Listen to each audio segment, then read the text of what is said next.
a lawyer convention in Arizona right now and a little bit under the weather with my allergies. So this hopefully will work out. My new computer, and I have a Wi-Fi connection. So it looks like it's all working. Everybody can hear me, Mark? It's all good? Yeah. Yep, all good, Bob. Yeah. Bob, before Okay. you start, how's your My name dad? is Bob Bianchi. He's doing well, Tony. Thank you. He's doing good. Thank you. All right. So my name is Bob Bianchi. For those of you who don't know me, I am honored to be your national president at Order Sons of Daughters of Italy in America. This is our second town hall. We intend to have more to continue this. And essentially, the reason that we started doing this is because we have the national organization and then the Grand Lodges, subordinate lodges, and the local lodges. I think there's a communication problem deficit sometimes, and all the messages don't really get down to everybody necessarily. That's not a fault to anybody. It's just because of a lot of moving pieces. When I was first vice president, Mark and myself started a kind of a town hall-ish thing where we were going around to the Grand Lodges actually and telling them and answering the question, what does national do for us? This is a question we get all the time. And I think that that's what the genesis of this was, because it was so productive and clear to us that a lot of what national does is not known, which is good and bad. It's bad because we would wish it was known, but it's good because it provides an opportunity for us to start to get to know each other better. And as bad as COVID was for all of us, I'm sure here on the Zoom, it did provide us with technologies and the ability to be able to communicate in a much more prolific fashion. So we're going to continue to do these town halls. The second one we've done locally. The first one was a really big success, and we got a lot of really positive feedback. But before we start officially, I would like the national officers that are on the call to identify themselves, state their name and their position. I'll start with myself as Bob Bianchi, national president, and then ask any of my vice presidents, hopefully in the order of the chain of command. If you could please announce yourself and state your position. Tom Lupo, third vice president from New York. Mark DiManzio, fourth vice president from Florida. Tony Bisceglia Anderson, fifth national vice president from the Northwest. National Trustee Robert Ferrito, National CSD President. National Trustee Vincent Zachariah from Maryland. National Recording Secretary Tony Perfilio from Ohio. National Financial Secretary Lou Santoro from New Jersey.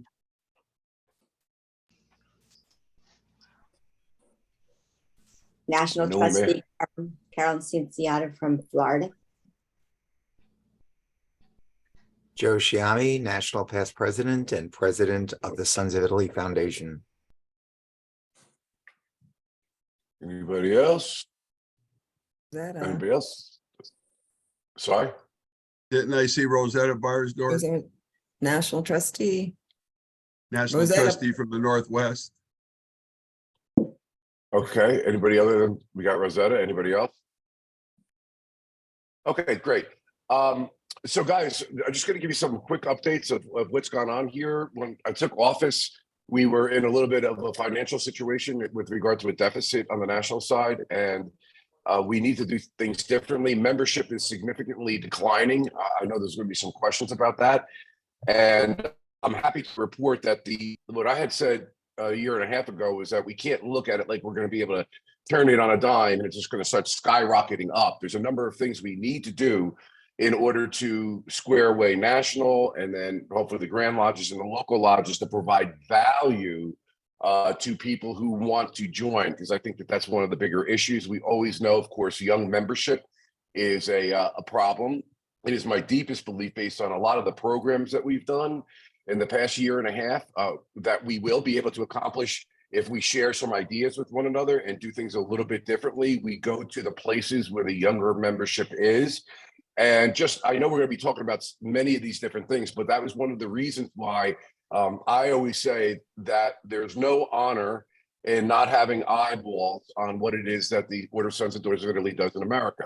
There's no honor in people not having eyeballs on what it is we do.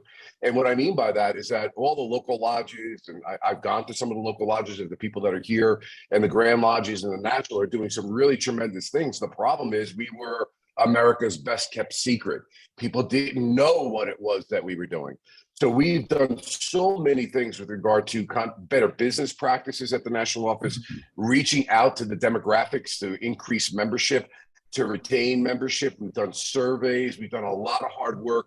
I don't want to identify everybody here, but especially so many people on national, everyone that just identifies themselves has done so much. But my right and left hands in the organization are Mark D'Annunzio, Mary Kovach, and Shayla Castle. They've done a tremendous amount, specifically along with the national office. We're on the calls virtually every day, certainly every week. We have 2 calls during the week that last about an hour and a half, where Joe Shiami, the foundation president, Robert Ferrito, the CSJ national president, myself, Mark D'Annunzio, Mary, Shayla, the national office staff, Tony Anderson, are routinely, if I missed anybody, I apologize, are routinely on those calls. We do them on Tuesday, we do them on Friday, and we go through a lot of really in-depth things in order to move the organization forward. So I'm happy to report that for the first time in over the 20 plus years that we've been doing metrics, and just so you know what I mean by that, I'm a very metrics driven person.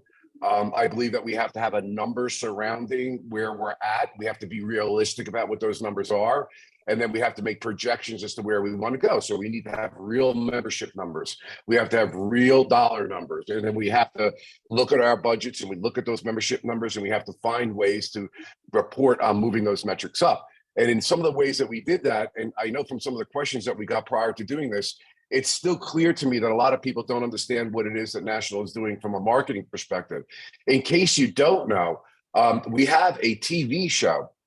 It is in the tri-state area, reaches 3.8 million homes, but it streams throughout the entire world. And the genesis of this TV show, it's a real TV show, the Italian America show, started during COVID, when we were doing our Facebook Live series, where we had people like Joe Montagna and Mike Massimino and Gino Oriema and Bastiavich, all those kind of people who have given us the Facebook Live platform, and it was very, very successful. So our social media, specifically Facebook and Instagram, had really skyrocketed during that period of time. So when I talk about not having eyeballs on what it is that you do, this was the first time that there was a concentrated effort that, because people were home and they had nothing to do, they figured out Zoom, they knew how to do Zoom, they knew how to do Facebook. This is my lovely wife behind me. Say hello, Michelle. Hi, Michelle. Yeah. She's with me here in Arizona. So it was at that time we realized, wow, there's really something here, really content. And these people really support what it is that we do. Keeping in mind, we are the largest and oldest Italian-American organization, if you didn't know, in the United States of America. We have donated tens of millions of dollars for charities, disaster relief, veterans causes, all the way from the local level. And the distinctive difference between us is as we're marketing, because somebody asked a marketing question, I'm in the TV world space, as a legal commentator, and I host a TV show. So I know marketing, and I have a good marketing team behind me in terms of how to get out there. And what we found is that the more and more that we were getting out on social media, the synergy started building up. A lot of people were sharing our stuff. YouTube has been on the rise, and in so many really powerful ways, the eyeballs are now becoming attracted to what it is that we're doing. This must continue. This is the future. It's the present. I don't want to say it's the future. It is the present. Actually, it's the past. We're way behind the curve on this. So we are now up to speed to where we need to be. And I'm very, very proud of it. It took a lot of work with a lot of very talented people to pull this off. But once that happened, we got approached by a TV show. See, this is where the synergy starts. This is where, things start to develop. But they were like, wow, you guys with this Facebook Live series, would you guys want to be on TV? And we're like, well, yeah. Now their station only hits the tri-state area. But like I said, if you've got one of these things, or if you've got a computer, it streams every Sunday at 8 o'clock. So Mark, I guess you can mute people now, if you don't mind, but I do want you and or Mary to please give a little bit of a breakdown about the Italian America show, because when we're going to younger people, we got to show them. Oh, I muted. Oh, Bob, I got to unmute Bob. Yeah, just before we start, even though we're we're the largest Italian American organization. There are other large Italian American organizations as well. So what is the critical difference between us and them? It's a question we need to ask. We have to know what our why is. We have to know who we are in order for us to understand how to attract other people to the organization. And as best as I can figure it out, the distinctive difference, the je ne sais quoi, the thing that separates us from these other major Italian American organizations is the local lodges, the local leadership, the things that you're doing. I was down in Pensacola where they're doing Pensacola's killing it. The Bona Fortuna Lodge, or Shayla's a part of it, and Mark's a part of it. Sorry? I heard somebody say. I witnessed them at their shrimp scampi making events where they're raising money to their wine tastings. Shayla teaching people how to make tiramisu, all these really edgy, hot things that younger people are very, very attracted to. And to me, they're an example, and I'm sure there's more. I know there's more of doing really great work. And we're also going to talk about a pilot program that we're involved in that Shayla has been instrumental, both with the Bona Fortuna Lodge in Florida, but the entire Grand Lodge of Florida. Really excited about this. It's a game changer in our organization. We'll talk a little bit about that later. But again, that's the difference. The difference is we're raising funds for police officers, for bulletproof vests, or for canine dogs, or for people who are food deprived in their communities. This is what really makes us different. We're not just a bunch of people on an email list that meet once a year in Washington, D.C. Even though we do meet often, we are doing and making a difference in the community. So, Mark, Mary, maybe you can just talk a little bit about the Italian America Show. If you are not on it, here's my call to action to everybody here. If you are not watching it, please watch it. If you are not on our social media platforms for national, which is Facebook and Instagram and YouTube, we're going to talk to you about YouTube. We want everyone to subscribe to our YouTube channel. These are our methods of communication. This content that we're delivering, which is really top notch, is something that you can show to your members. So if you're, we hear people say, we don't know what to do at meetings and we don't know how to get our people interested.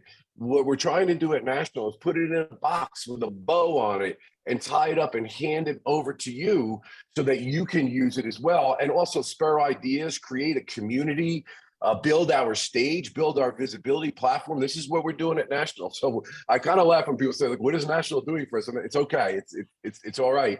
I think that these kind of meetings are essential so that you get at least a little bit of an idea. But if for nothing else, when you take nothing else away, subscribe to YouTube. Mark, we're going to have a number that we have for today where we're at. And hopefully we're going to have a lot more when we get on there. YouTube is not going to blow your computer up. A man is going to come jump out and grab you by the throat if you subscribe. It's nobody's going to hack your. I mean, I hear this a lot. It's just urban legend. It's not accurate. But what it will do is tie you into our channel, our YouTube channel. It's like a TV channel, and right on your computer where you are right now, right on your phone, anywhere you are, you can see the content that we're delivering and be notified. And then you can also push and share. This is really important. Like and share. Let's build this community. Let's let people see. So if you see something on Facebook, it's imperative we like and share. And the more we do that, the more we're going to wind up getting more members. So on membership, I'm really excited to tell you this. We have flattened this curve of downward. It's just a matter of time till we go down into non-existence. We owe it to our grandkids, we owe it to our children to maintain this Italian culture. And I know we can do it if we just follow some of the things that we're doing here. Our membership, it was only a 1.5% decline in Q4, as opposed to the average 20-year rate of 4.6. So let me explain those numbers. People are like, well, that's a decline. Yes, it's a 1.5% decline in Q4.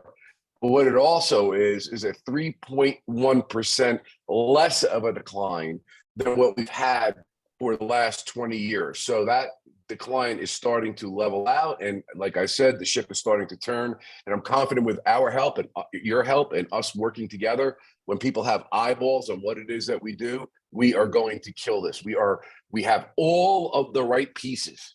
It's all there. All we need to do is now get it unified, uniform, and work together, which is a challenge because we have national Grand Lodge, subordinate lodges, local lodges. And through these meetings, when we start to understand what it is that we're attempting to do, I'm confident we're going to really exponentially change those numbers in the next year to 2 years. So Mark, the Italian America Show and some of our marketing and some of our social media, please.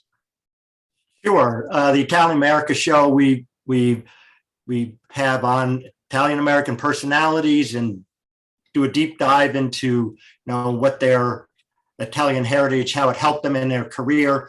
We were on just yesterday with her name is Candice.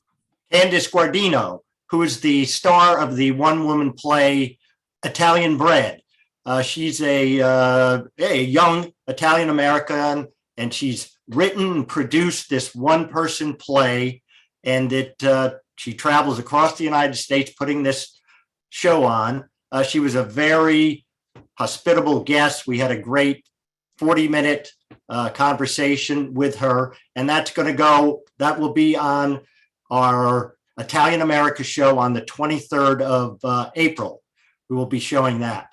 But that's kind of the guest that we're getting. We're getting people that are edgy, so they're leaders in the Italian America community. John D. Domenico, Mike Massimino, people that represent us very well, and that too the younger people can look up to.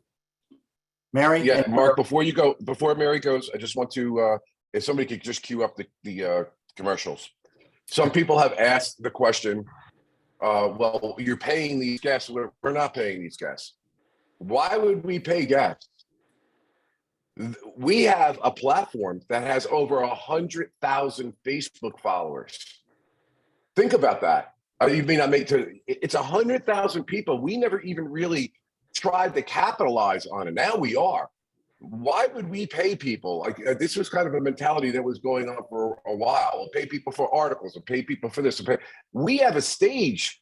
We have a platform. We're not looking at it the right way. These people want to be where we are because that gives them greater reach. So it's really a mindset change that we're having here. So, but we do have sponsors. And I know I kind of go in different directions. I drive Mark and Mary crazy, but I think the time is right to explain this. We have sponsors for the program, many of whom are on this, Grand Lodges that have helped and individuals that have helped.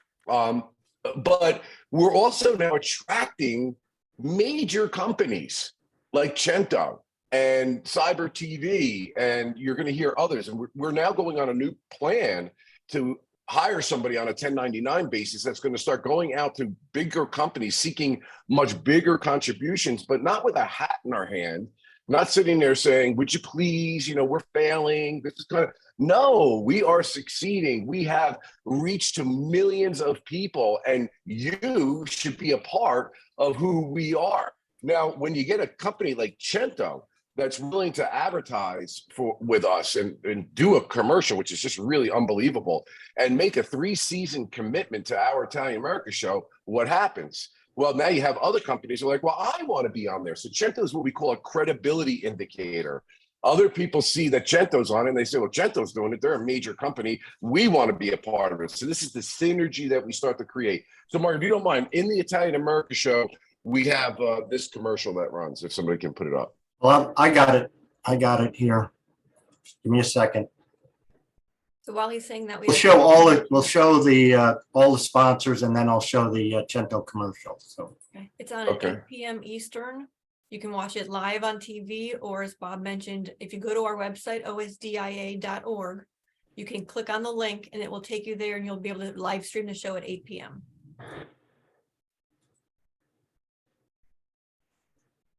Show is sponsored by Full Sponsorship, Cento Fine Foods. Trust your family with our family.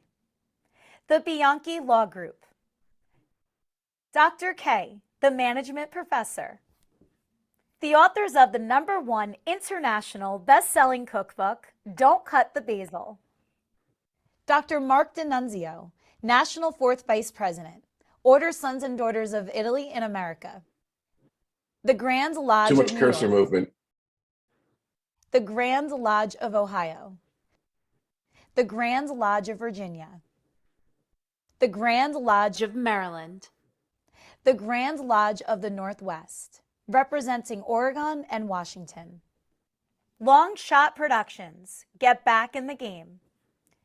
ACMT, excellence in aerospace manufacturing. Purchase the new book, The Palm Beach PI, by Italian-American private investigator Frank Chiato, available now where books are sold.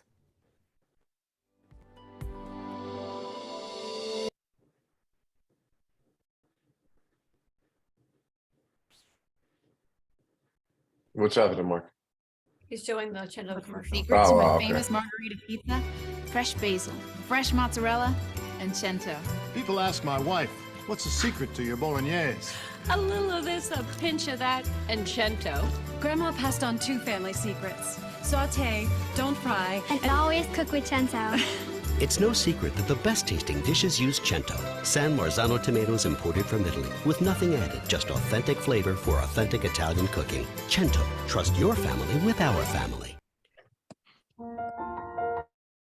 Okay, so that is that's Cento's commercial. By the way, Cento, you know, they're not stupid. They're smart. They're a big company. They know what they're doing. But if you look at that commercial, you're gonna see what good production people. I love that commercial. Why?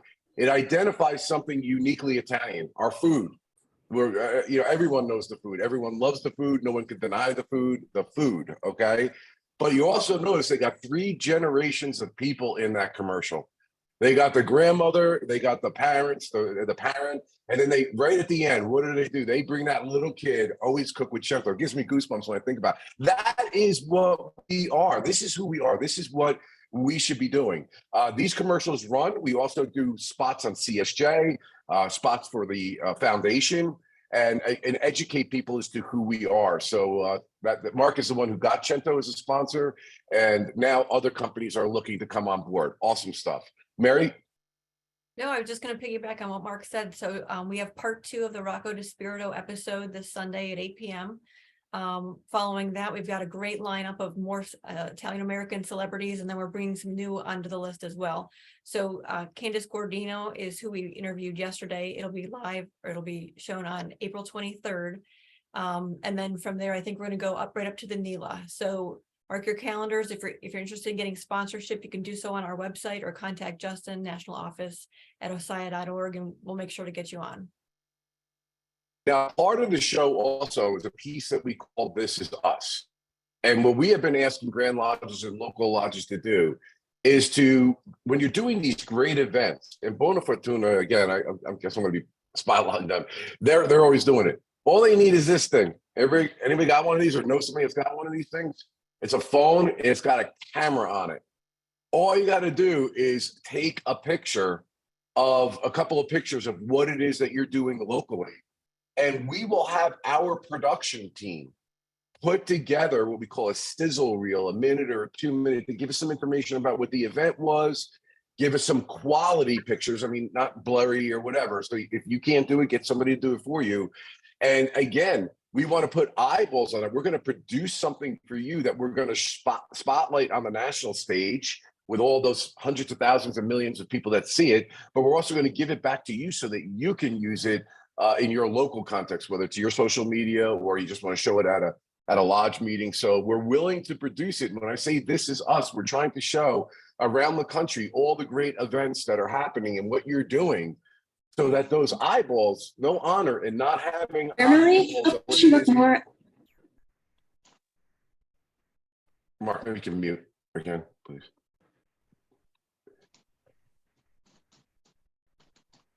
Yeah, so again, when people ask the question and they ask national, which is really interesting to me, we could talk about this later, like, what are you guys doing to help increase membership?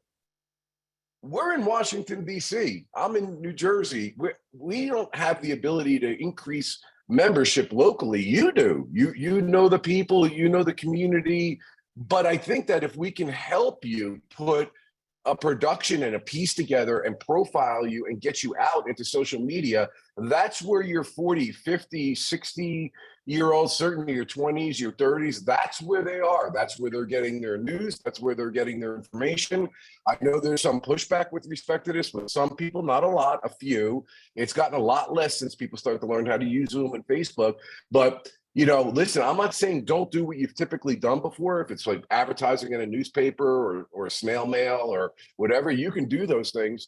But don't ask the question, how can we get younger people to join and then continue to do the same thing and expect a different result? It's not going to happen. You got to be where they're at, and where they are at is social media. That's where they're getting their data.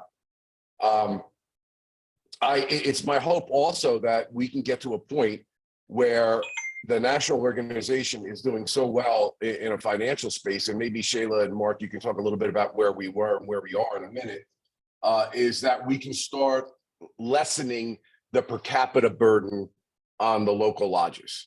I think that we need to start finding, this is my opinion, I know there's reasonable minds that can differ on it, but we need to start not constantly increasing per capita for sure, but we got to give you guys a break, and we have to find ways of independent fundraising and sourcing. And I think that companies like Cento and others that we're in negotiations with is that way.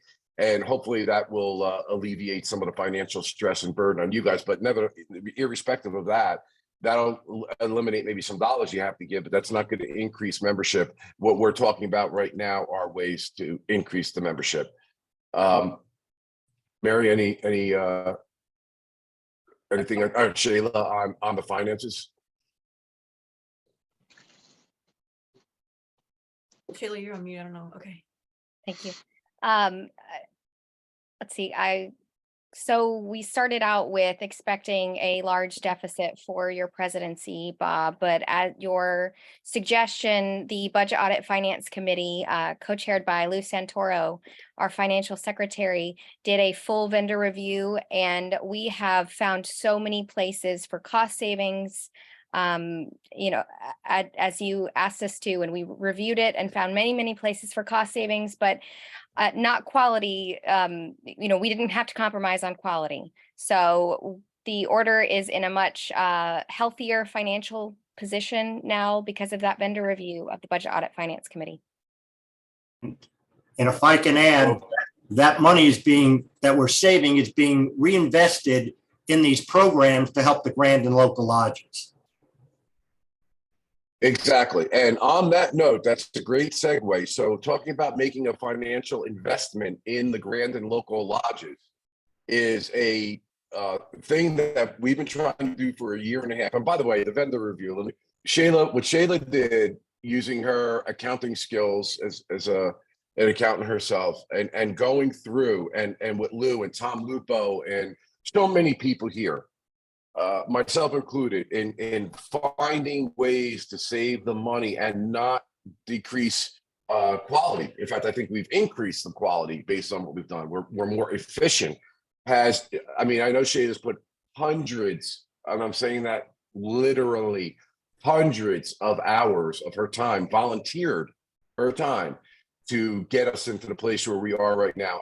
And not only are we making money, and not only have we overcome that deficit, and not only are we starting to come in with more surplus money because organizations see that we're squared away and what we're doing, but it's led to us to be able to now say, let's make a substantial commitment financially into the local lodges and the grand lodges.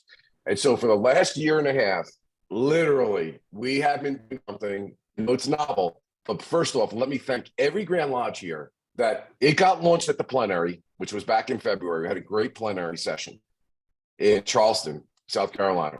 And I was a little nervous. I'm not going to lie to you. I was like, man, this may be a little aggressive, if you will, in terms of computers and things of that nature. But I wanted to have a membership management software program where we could become more, and Shayla will explain this, utilizing it, that's going to make your job easier, our job easier. But I wasn't sure if after the company went and lectured, whether people would be into what it is that this membership management software program will do.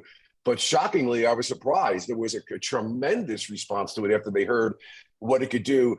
And the Supreme Lodge and President Joe Shiami from the foundation, President Robert Ferrito from the Commission for Social Justice have all agreed to take the three entities and to put money and essentially pay for what this membership management software can do. So Shayla, with that, I'll let you, Mark and Mary, take it away.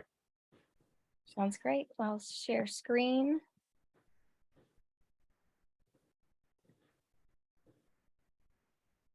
Okay. Can you all see it? Not yet. There we go. We go. Okay. So iMembers DB is the software that Bob is speaking of.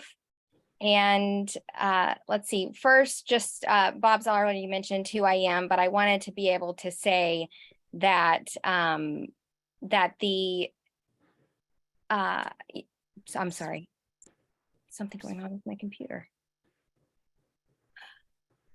It took the screen down, didn't it? No, it's still there. It's still there. Okay.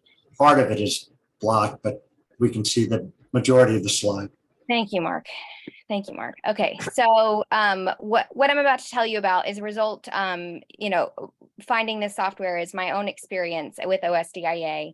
And I just wanted to say, why is that one underlined, the local lodge officer and member? And it's because I want you all to know that I'm in the thick of it with you. And I've lived the struggles of managing your membership and growing your lodges. So I completely understand what you're going through. This is why Bob has called us to create, find this software.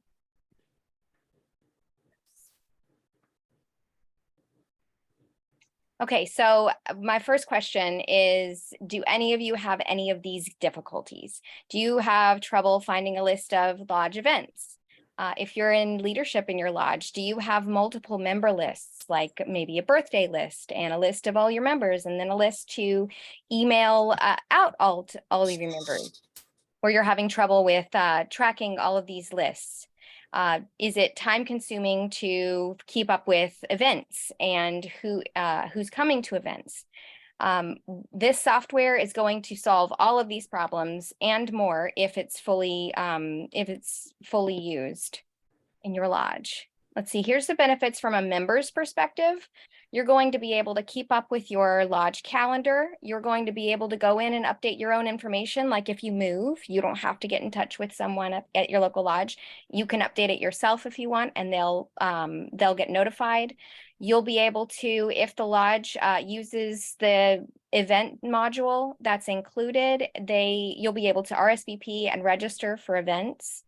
And if there's a payment for an event, you can pay at that registration time. You can sign up for committees. You can see the list of the committees in your local lodge and sign up directly on the software. And they are rolling out an easy to use iPhone app that Bob and I got to see demoed at the plenary session. So some of these benefits are dependent upon what the local lodge utilizes in the software, but this all is possible. So if you're looking at this from a local lodge perspective, as far as leadership in the local lodge, and you aren't just a member of the lodge, these are the benefits that you're going to see. As I said, you're going to have one list of member information. You're going to have the option to use that event calendar that can be very robust. However complicated your event might be, you can it can handle all of the questions that you want to ask when someone registers for your event. It has an online membership application. So when someone wants to apply for membership, they can go online and fill out an application, and their information will directly be put into this software. as a prospective member, obviously it doesn't go into the member list until they're approved as a member, but they'll go in as a prospective member and you don't have to retype that. It's going to make the job of your recording secretary, your financial secretary, or maybe your membership chair does that. It's going to make their job much easier. And then per capita reporting, when you report to your Grand Lodge, you're going to have reports, easy to use reports to run that you won't have to create separate spreadsheets to be able to report your capita. Now I put even more down there at the bottom. There's so much this software can do. I don't want you all to be overwhelmed with it, because here's the thing. At the very minimum, the software is like an Excel spreadsheet. You can put in who your members are, you have totals of who your members are, you have all of their information. And if your lodge wants to only use it for that, that's okay. There's much more. As you get comfortable with the software, you can start implementing different pieces of it. If you have someone in your lodge that sees it and sees the potential and says, I want to help with that. I see what we could benefit from it. Maybe you'll have a volunteer help you make this, implement this for your lodge. And then Sheila. yes. Go ahead. No, please continue. Okay. So these are our steps to implementation briefly. As Bob said, we identified this. He asked for this software. Justin Smith, the managing director, and I have, as Bob said, spent countless hours researching this software and finding the right one, the best fit for us. We implemented it for a test lodge, which was the Pensacola Lodge, Buona Fortuna. And then we also have now implemented it at the entire Florida Grand Lodge level, and we're soon to do training there for the first test Grand Lodge. So as Bob said, we presented it to the Supreme Council. Now, right now, where we are is needing to upload all local lodge member rosters. So we have met with at least half of the Grand Lodges. Justin and I Members DB have met with at least half of the Grand Lodges to discuss the process of how we're getting those local lodge rosters, because it is a process to get all that information uploaded. But everyone that we have spoken to on these calls are so excited and really want to move forward with getting their Grand Lodge set up in the software. Then we'll do some training for the Grand and the local lodge officers so that they can make sure that they understand how to use it for their level. And then we'll do the training of the members. But I just wanted to mention I wrote this at the bottom, be patient. As we all know, new software definitely means a learning curve for all of us. But we're going to get there together, and I'm here and Justin's there at the national office, and Members DB has such an amazing support team that has been wonderful to work with. So the last slide was just questions. This is the information for Justin, our managing director in the office that's been doing this project with me. That's the office number right under his email address, and there's my name and email address if you have questions about this. So Sheila, this can be a little abstract, and sometimes people may not understand. Not that you did a great presentation. I'm just saying if you don't know what it means, but like Buona Fortuna and the Grand Lodge of Florida have taken the lead on this as our test or beta. And they put me in as a member of the Buona Fortuna Lodge. Just to give you an example, like if you're the magazine and all these lists, this is what we had at National. We had all these different lists, all these hours that were being spent in updating lists and getting lists from the Grand Lodges and the local lodges. And I'm like, we have to have this in one repository, one place. And then once you put that data in, I mean, you didn't see the presentation that they gave. But Sheila, speak to the user friendliness of it, and from the people that you've been speaking to, talk to us about your experience in terms of how easy and kind of surprised they are about how easy it is to use. Sure. So yes, it is very easy to use. If you can use a spreadsheet and type in the name and the address and the phone number of a new member, you can type that into this software. And the event module is the first module that we really jumped into at Buona Fortuna, and that's what Bob was saying. He's on our list, so he's been getting those events. And I got a message the other day from a member saying that it's so much easier to respond, RSVP, say yes that I'm going or no that I'm not going now that we have this new software. I know we have about, I think we have about 10 of our local lodge members on the call right now. So if any of you guys want to give a brief testimonial, just raise your hand. But our lodge has, it's a learning curve. They all, wait a second, what's this? But I think that they've been very excited about doing this. It's much easier. We did implement the electronic payments option. So you don't have to do electronic payments, but we set it up with electronic payments. And Yes. so, yes. So we were able to do a dining out, and we had 66 people RSVP for this dining out, and they paid online when they registered for it, and that money went straight into our bank account. Oh, Barbara Smith, yes. Barbara Smith is a local lodge member. Do you want to give a quick? Yes. I was going to say something, Shayla. I work full time, and I'm not always able to go in person to the meetings. And historically, if you wanted to be involved in an event, you signed up that night.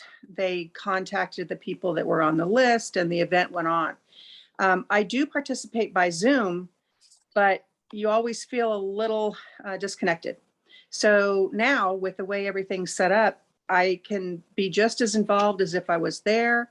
I want to be there, just mostly I can't, but I can participate in events and pay, and it's done in a matter of seconds. So I'm very, very happy with the progress, and progress is what is needed and what is happening. Okay, let me bounce off that. Thank you. If we can stop sharing the screen. Barbara, right? Is that Barbara? Yes, Barbara. Yeah, Barbara, you're speaking sounds of beautiful music to my ears. If we want to be where when I say younger generations, the 60s, 50s, forward, me personally, you have to make joining something as easy as possible. When I get things as the national president, when I get things in the mail and it asks me to fill out a form and to go get a checkbook, and to write a check, and I have to go buy an envelope and a stamp because I don't have envelopes and stamps anymore. And then I have to go to the post office and I got to drop that thing off. I'm not going to lie to you. I'm a busy person too, like Barbara. It's not the most pressing thing on my head. We lose so many people, I am convinced, because we make the process so difficult to join and pay. For those who want to do it the old way, fine. I've always said this, continue to do it the way you're comfortable with. But if you want to open up and meet the people where they're at, that are your prospective new members, this is the way that they're going to quickly, easily, one place, go register and make a payment. And the security with respect to it and the payments is excellent. The guy went through all of that. There's not issues with respect to this particular thing. So it's just such an easy thing to do. Now, the other thing that I really like about it is the sharing of ideas. And I know we have some questions, and Mary, I'm going to ask you in a minute to kind of rifle through them because I see them popping up on my screen. Because I'm a member now of the Bona Fortuna Lodge, I am a member, right? I am now officially, I'm on the list, so I must be a member. We've got I'm an honorary member. All right. So I saw something come across my desk. I don't know if you have access to be able to show what this looks like, Shayla, but it was an invitation from the Bona Fortuna Lodge at an event they're having where they're going to be doing some Italian language thing. So Shayla, talk to us a little bit about that event. And then it asked me, do you want to attend or not attend, or, write a note? And I thought to myself, I'm like, wow, what a great concept that I never thought of before. And maybe you haven't either. And if they had the ability to be able to Zoom, I'm not asking you to do this, but I'm just thinking in the future, that can be opened up to every single person in OSDIA throughout the entire country. We have we have lodges we've installed in Rome and Palermo. We were in Rome in October. We are building business relationships and contacts with our Italian brethren over there. All of us could be like listening to what's going on, maybe not be able to participate fulsomely in what Buona is doing, but I'd like to be there when people are having some wine and pasta and talking Italian. I'd be intrigued just to listen to it. Can you talk to that a little bit, Shayla, that event? Sure. I was trying to pull up the invite, but I had my email closed because I was trying to have as many windows closed as possible. But yes, so Parliamo is what we call it. And it is our Italian speaking dinner. This is the brainchild of my husband who who is not tried, but is learning Italian and has been learning for about a year and a half. So when he became president, he implemented this. We have not thought about having it on Zoom. But our members that speak Italian or want to speak Italian or just want to listen to Italian being spoken, they really enjoy it. Let's see, I think I found the invite so that you guys can see this software kind of in action. No, those are all the responses. Yeah, take your time when you're looking at that, because by the way, we always talk about going to the boards of education to get Italian into the schools, and we run through a thicket of politics and whatever you want to call it. I'm not saying don't do those things, but for example, I also use an app called Duolingo. I know Dan, Shayla's husband, uses it as well.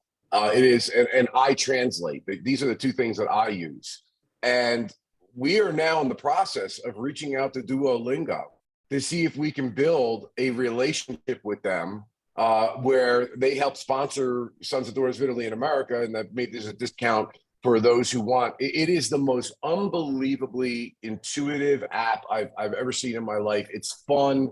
They have it kind of like in a game thing.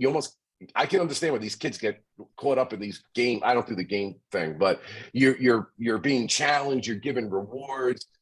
It's very intuitive. It knows if you're making mistakes to bring those words back in later lessons. It's really something else. But if we want to increase our ability of trying to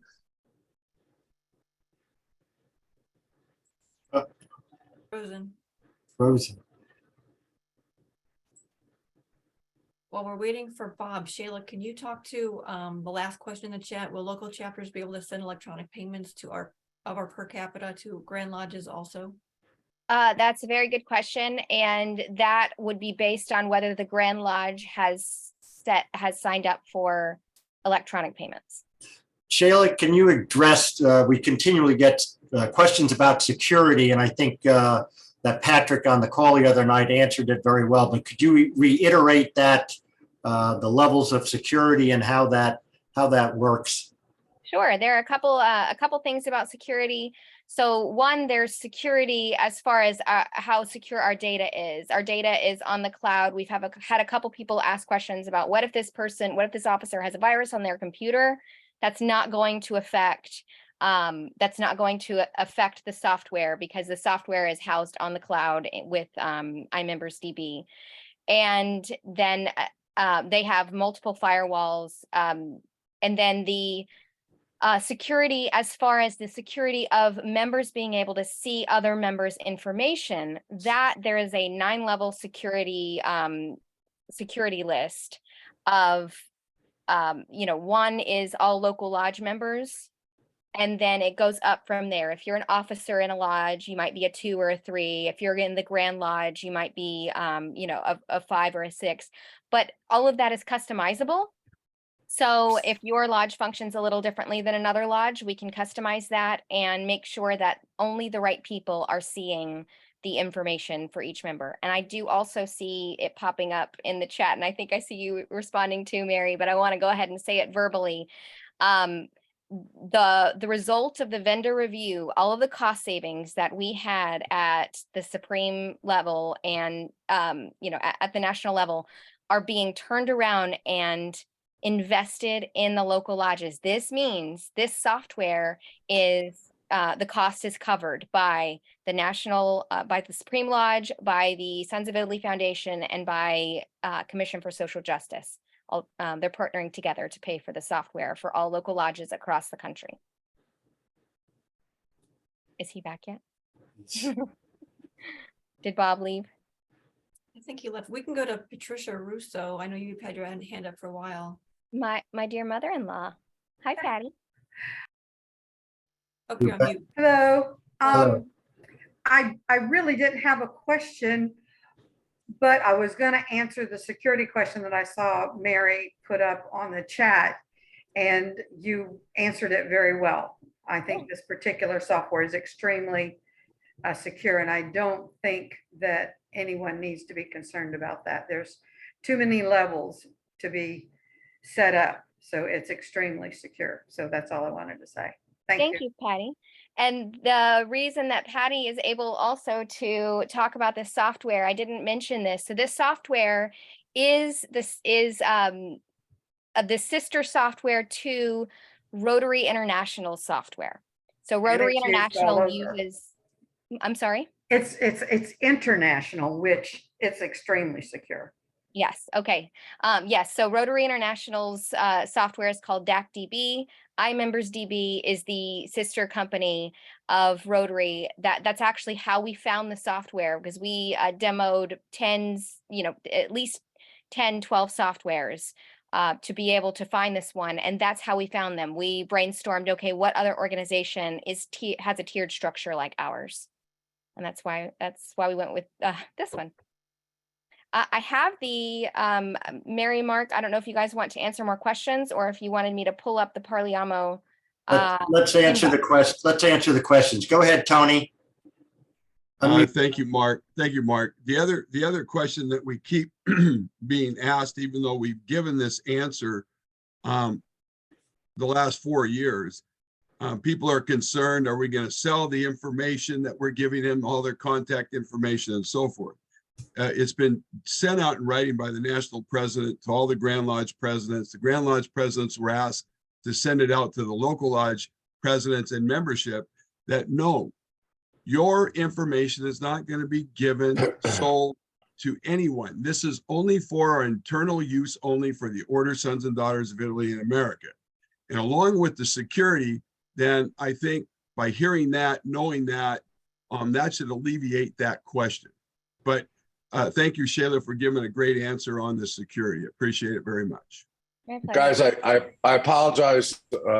My battery ran out, but it's plugged in now. Where are we? Are we at questions, Shayla? Or are you? We were answering questions. I also have that invite up if you wanted me to just show them what it would look like when they got an invite in their email from an event. Yeah, so all Shayla's Lodge, all Florida's people, they're all in this CRM right now. So look how easy this was for them to do. Good.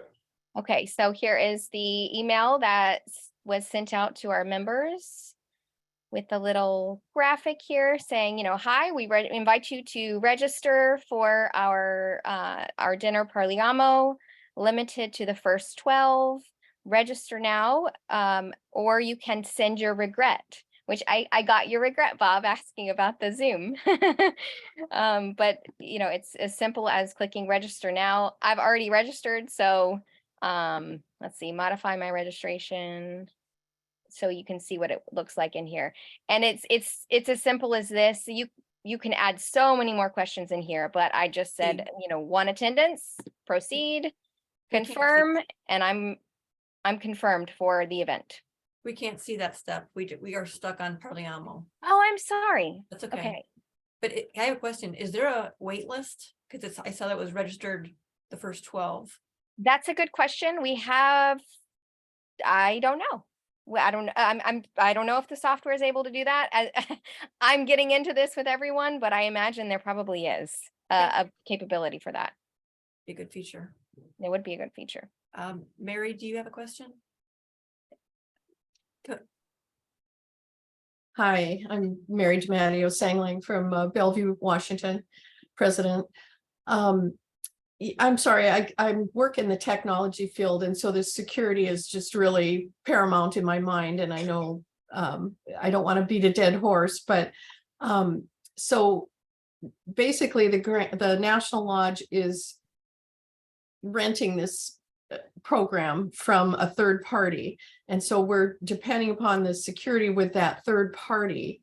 And I'm just wondering, what kind of agreements you have legal agreements with them that they will not sell our information, or what kind of security they have in place, because if they were breached, we've basically given them our financial information, our banking account, our addresses and names of our members.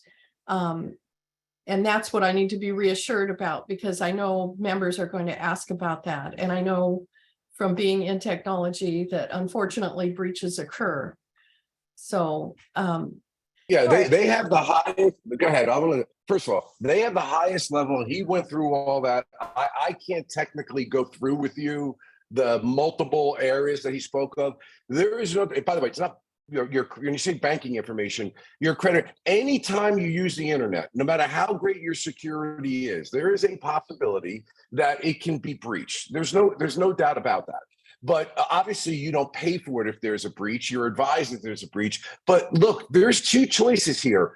If you're in this world, then you know this goes on all the time. This is how businesses operate. You can't keep going back to the old way of writing checks and expecting that you're going to get the level of involvement or engagement. Now, I've been using credit cards to pay for things for 20 plus years. I have never been breached, ever. Okay, can it happen? Yeah, it can. But Shayla, maybe you could talk, because he went very deep at the plenary about their security protocols. I'm just not, I was confident with it, but I'm not able to speak to it. Sure, I can definitely speak to the payment issue, the concern of having payment information, bank account information. So what iMembers DB does, they do not receive any of the bank information. They are simply a pass-through gateway. So there's a list of different payment gateways that take payments, things that most people are familiar with, like authorized.net. A lot of people are familiar with Square. They do not partner with Square, but they partner with PayPal. They partner with Team Merchant. I already mentioned authorized.net. I know there's a couple more that they partner with, and those are the companies. These are large, well-known companies that are payment gateways. They are the ones that receive the information. iMembers DB does not house any financial information. okay. And on another note, does the National have a technology manager or monitor, someone who monitors technology? Yes, we have a website organization externally that does that. The one who manages our website. I'm sorry, can't quite hear you. Can't hear you, Mary. Sorry. So we have OSDIA.org, and we have a webmaster, and that company manages all of our transactions. Okay. All right, well, thank you. Are there any other? Yeah, any other questions in the chat? I don't know, Shayla, can you show actually the email and where it goes to? The email. When you click on the link? Oh, when I click the Parliamo link, yes. Yeah. Yes.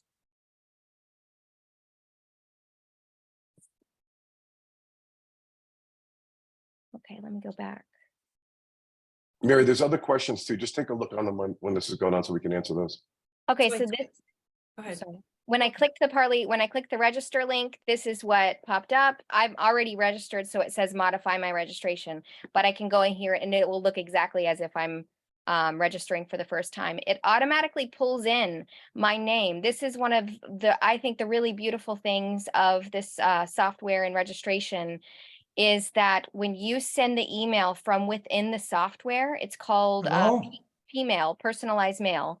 When you send the email from within the software, it goes to the person, and when they click the link, it automatically knows who they are. There's a tag in that link. So I will click continue, and it's this is a very simple event, so it automatically says one person going to Parliamo, proceed to confirmation, and confirm selections. And I am confirmed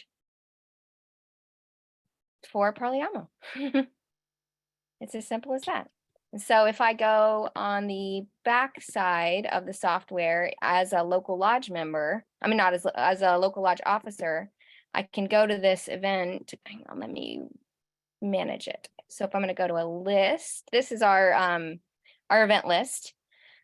Let's see, I can go here to manage event and back room and see these are the members that have registered for my event. Is that what you wanted to see, Bob? It is. And Mark, maybe if we can mute because there's other language coming, noise coming in. Justin, I saw was responding to some questions that were being asked. Mary, Justin, can you guys start answering some of these questions? I think we've answered all of them written, and I know I appreciate some of the states that are related to these local lodges are chiming in as well with next steps on how they're operating in terms of their process. Mary, I know you asked another question about fees being levied for credit cards. If Shayla can't answer that, we can put you in touch directly with them, and then they can answer all of your IT questions. I'm not sure that Shayla, I don't know if you have an answer. I actually can answer a little bit to the credit card use. It goes through, it's just as if you use authorized.net or PayPal or Square, any of those softwares, they're going to charge credit card fees. That's why iMembers offers a list of multiple different gateways so that you can shop those gateways and figure out which one is the most competitive for you and which one has the functions that you want. But they also have the option to, depending on which provider you use, they have the option to pass through the credit card fees to the member if that's something that your lodge chooses to do.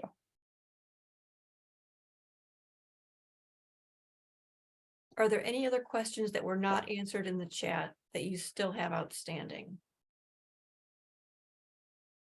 Well, people are thinking that Shayla, what has been, for people are probably right now a little, they're hearing it for the first time. They're not sure about all of its functionality. We saw what it can do for an event. We know that it helps the financial officers and the recording secretaries tremendously once all the systems, is uploaded. But what are you hearing when you're doing the individual calls?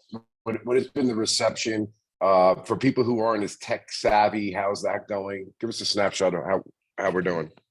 Sure. No, even the ones that are not tech savvy and, aren't sure about using electronic payments, they still are very excited, especially about having their lists all in one place. This is especially an issue between the local lodges and the Grand Lodges, making sure that the Grand Lodges have an accurate current list of who all of their members are, because there's a time difference. So that's consistently the feedback that I keep hearing is everyone's going to get updated at the same time of who our members are. And I just want you guys to know, when I said National's paying for this, Shayla, is about $19,000 investment that we're making in this for the Grand and local lodges. Yes, just a little over $19,000. Okay, so we're picking up that cost so you can have it. Can you talk to us about microsites? Sure.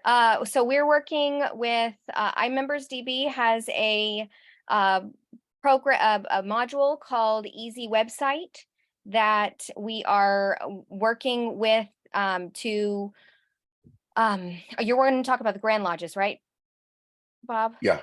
Okay.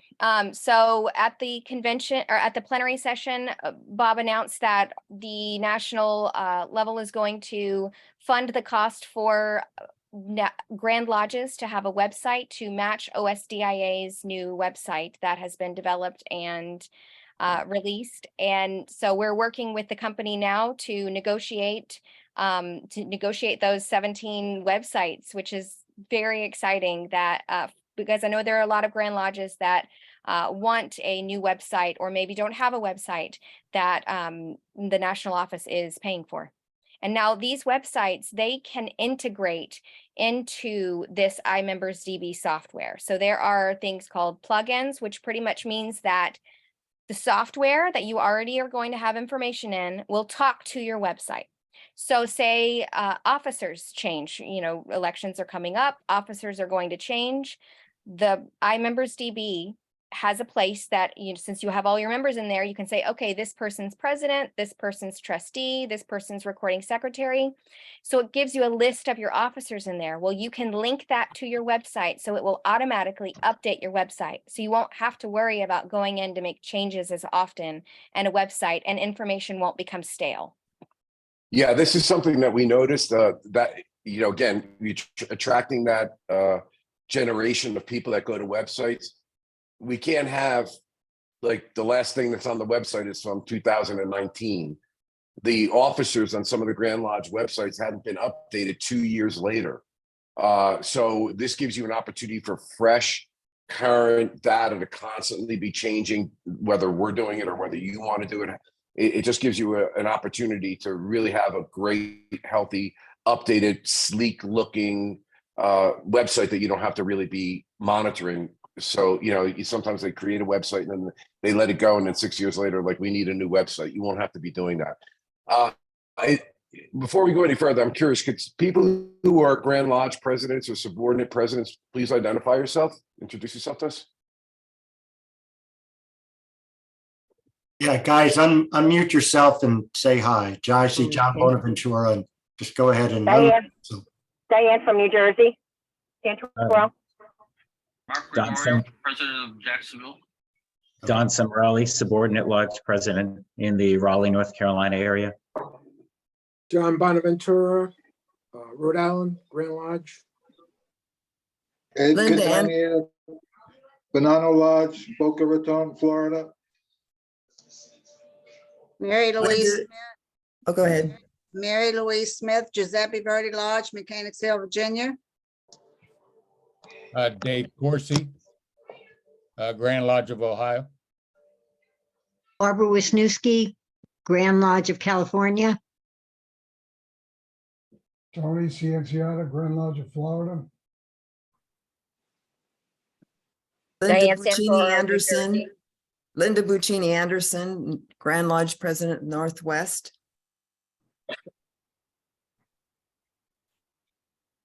Right.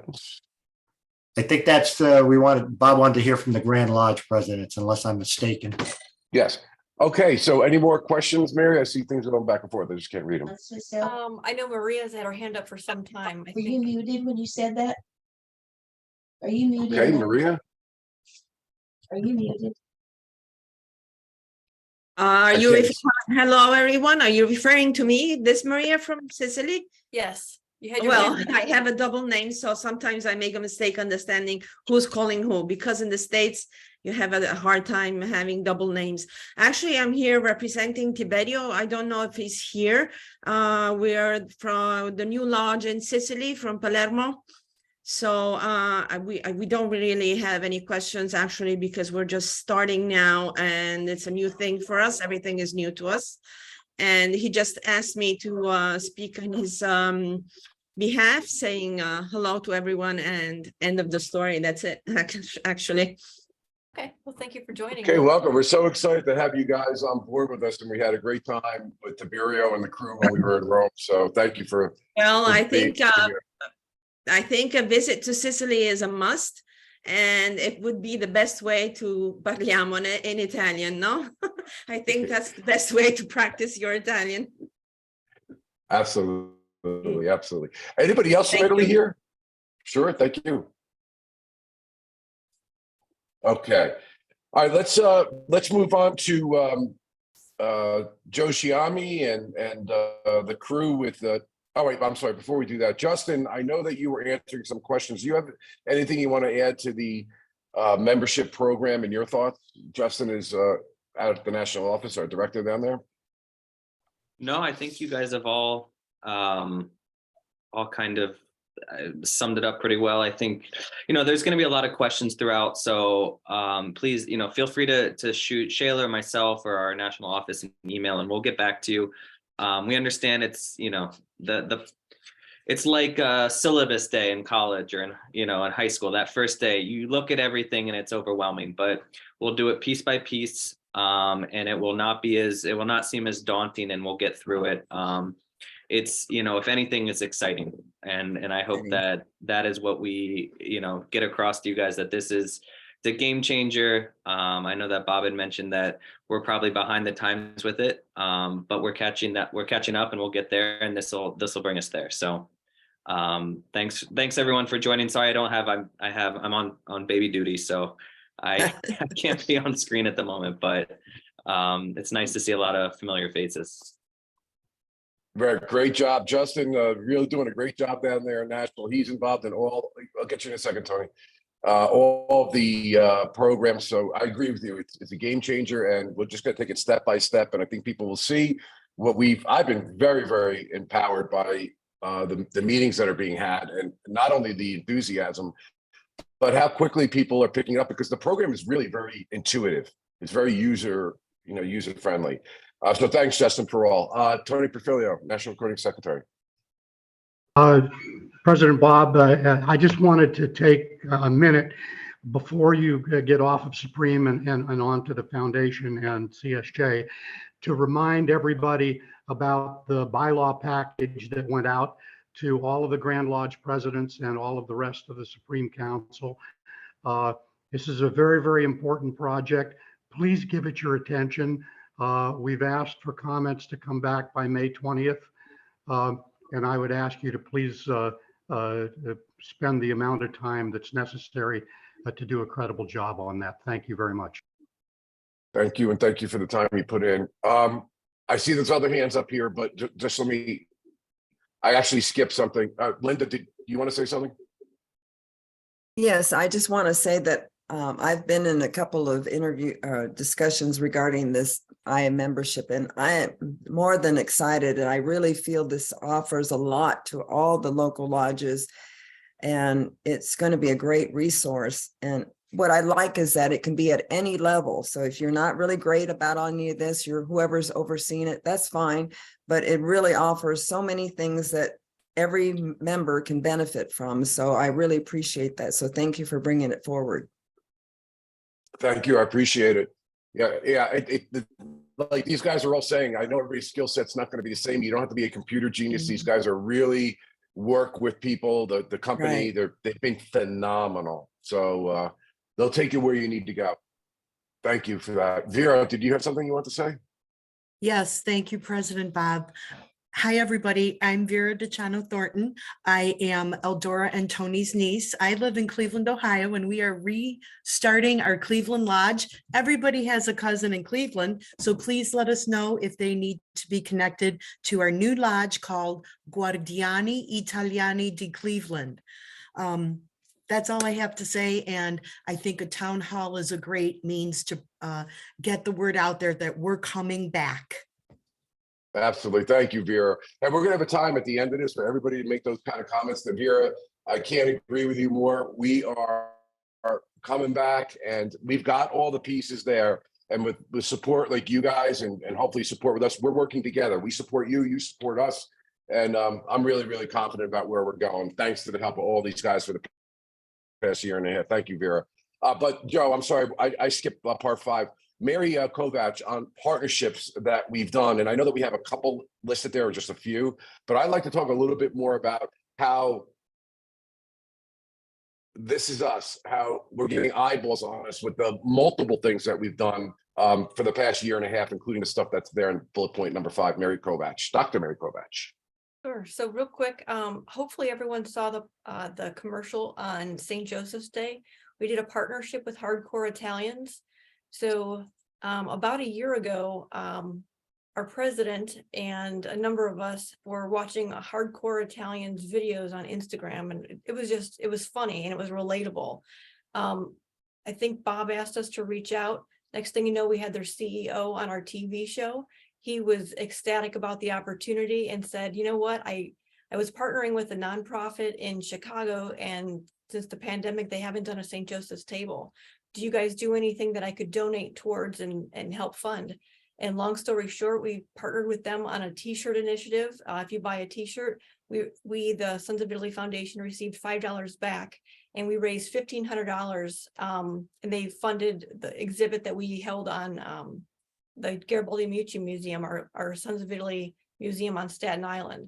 So that was a huge success. Mark, I don't know if you want to play the commercial real quick. It's about 30 seconds. Is it cued? It's not cued, sorry. Okay, that's okay. Well, while you're. No, you gotta get it cued. You gotta get it up. I love this. I mean, this is the kind of stuff that is fun. I mean, I saw it for the first time. I was watching the show. I'm like, what is this? And then when I saw it, I just like, oh my God, this is the kind of stuff. It's great for charity. The foundation that Joe Shiami will be speaking shortly got the benefit from it. But what did we have here? We had a guy that saw our platform. He saw our stage. He saw, hey, let's partner with you. And that was just great. So I'm sorry, Mary, go ahead. No, so actually, if you look at Tony Anderson's got it, he's holding the red T-shirt up. I don't know if you can see him on the screen, but you'll see the T-shirt in a second. Mark, are you ready, or you want me to keep going? Give me a minute. Okay, that's okay. So the other partnership. Talk about yeah, go ahead. Yeah. The other partnership was with my class at Miami University. So instead of talking about I teach business classes.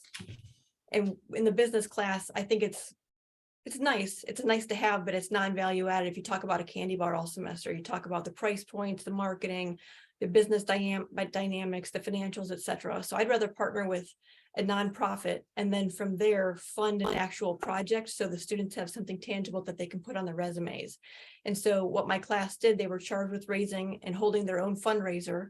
They had hit a certain threshold, and from there we raised almost $8,500 that we gave through the Sons of Italy Foundation for the Doug Flutie Jr. Foundation for Autism. I'll post the link. We don't need to play it, but I'll post the link to the video. That's kind of the culmination of the three entities working together to kind of assist with the foundation, if you will. Mark, are you ready? I got it queued up. All right. Okay.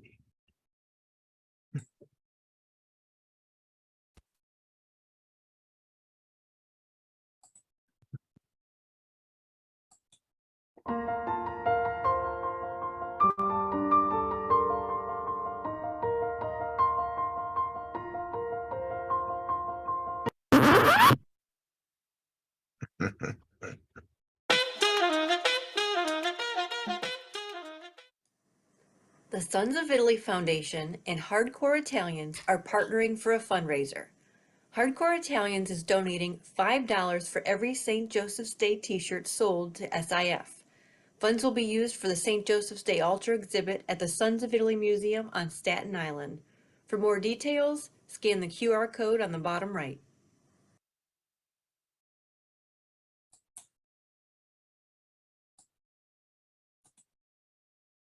They ran out of shirts in the first day, right? It was pretty quick. They sold out 300 right away, and then they had to reorder. So it was pretty successful. They were happy and excited to partner with us on future initiatives. And then let me see. I'm going to go ahead and I don't want to play when Mark was playing it. So Bob, I'll let you take this over, and then I'll post the other link in the chat. Yeah, and this isn't the only, let's talk a little bit about Solero fundraiser and again, how we're trying to synergistically raise some funds, but also split costs and help the lodges as well. Sure. So last year, I kind of came up with the idea because the constant feel is what is National doing for us, right? So we do so much, and we want to make sure that's communicated and well known across the board. So we held the first Founders Day or Solero Day fundraiser, which is a 50-50 split. So if you want to participate, your lodge locally or your Grand Lodge or your subordinate lodge, you let National know. We put a little box for you to check when it's time to make your donation. You make the donation and it's a 50-50 split. It's a net 50-50 split. If there's any kind of fees, back end fees, and those pennies on the dollar, but we'll deduct those. So a net 50-50 split, and it's essentially a fundraiser that you can hold. We do all the graphics for you. It's all online. You don't have to be a member to participate. It's just a way to raise funds locally and nationally to help build our brand. It kind of stemmed from the idea. I actually, my undergraduate just had a fundraiser. They had a giving for their Founders Day and they raised $435,000. I'd love to get to that spot, right? We're not constantly asking the same people. We're asking you to share this with your friends. We believe in what we do. We hold value. We believe in our values, our Italian traditions, and we want to make sure we can continue to carry this on for generations to come. So Solero Day will be in June on Founder's Day, which is the 24th, I believe. Second. 22nd. Thanks. And then from there, it'll be a 50-50 split. Local lodge, Grand Lodge, wherever you check the box, we'll split 50-50. Last year, I think we had 20 some participants and we raised about $8,000, I believe. So it was a good first year. Yeah, we did that in the last second, and it was fun. There were some competitions going on amongst people about who's going to raise more money. The thing is, people say, well, we're doing the marketing and we're doing the promotion and we're putting it on our stage, which is, again, reaching millions of people. So, you know, a lot of the money came through the national efforts in order to raise that money. So we looked at it as a good fundraising opportunity for you guys. Okay, yeah, I see some of your comments, and thank you for those who are attending. If you have to go early, I understand. Mary, before somebody want to say something?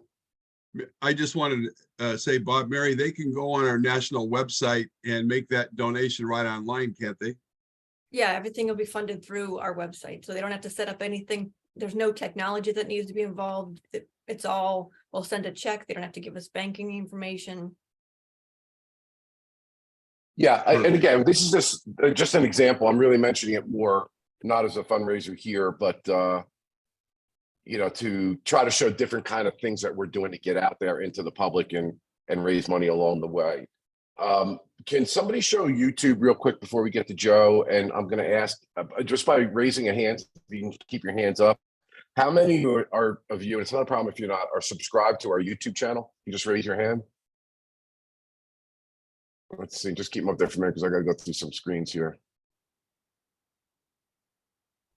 Yeah. Okay, cool. Hi, Mary Jane. Okay. All right, guys, thank you.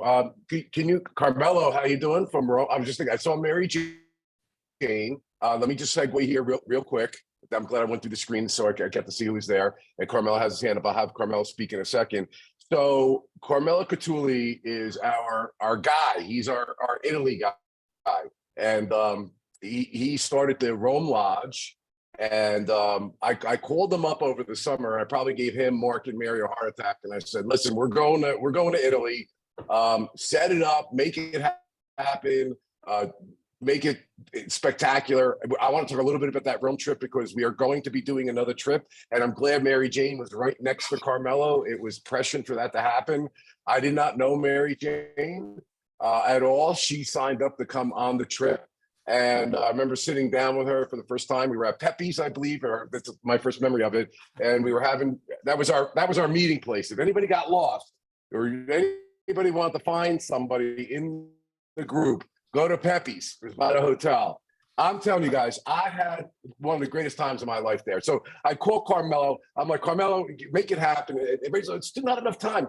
Hey, let's not let perfection be the enemy of the good. Let's just do it. And it was really a phenomenal event. Carmelo, I'd love you to say a few words. And he also helped with the Palermo Lodge that we installed in Rome when we were there. And we did so many things. So I want some people to talk about what it is that we did. But Carmelo, thank you for being here all the way from, I assume you're in Rome right now, but welcome. Say a few words. Here I am, Bob. What to say? It's a great honor to have you all on my iPad here in Rome. So we are waiting you next time. So I think also our friends from Sicily, they are installing a new lodge. I know that before the summer, Tiberio may call a great charter night, and Tiberio is writing something on the chat. Ciao, Tiberio. Tiberio has a problem. He can't hear us, or he can't speak and he can't hear us. That's the problem he has, because he's not in Palermo right now. He's out because of his job, and he has problems. He even wrote it in the chat that he has problems with his internet connection. So Maria Stella, he can say something.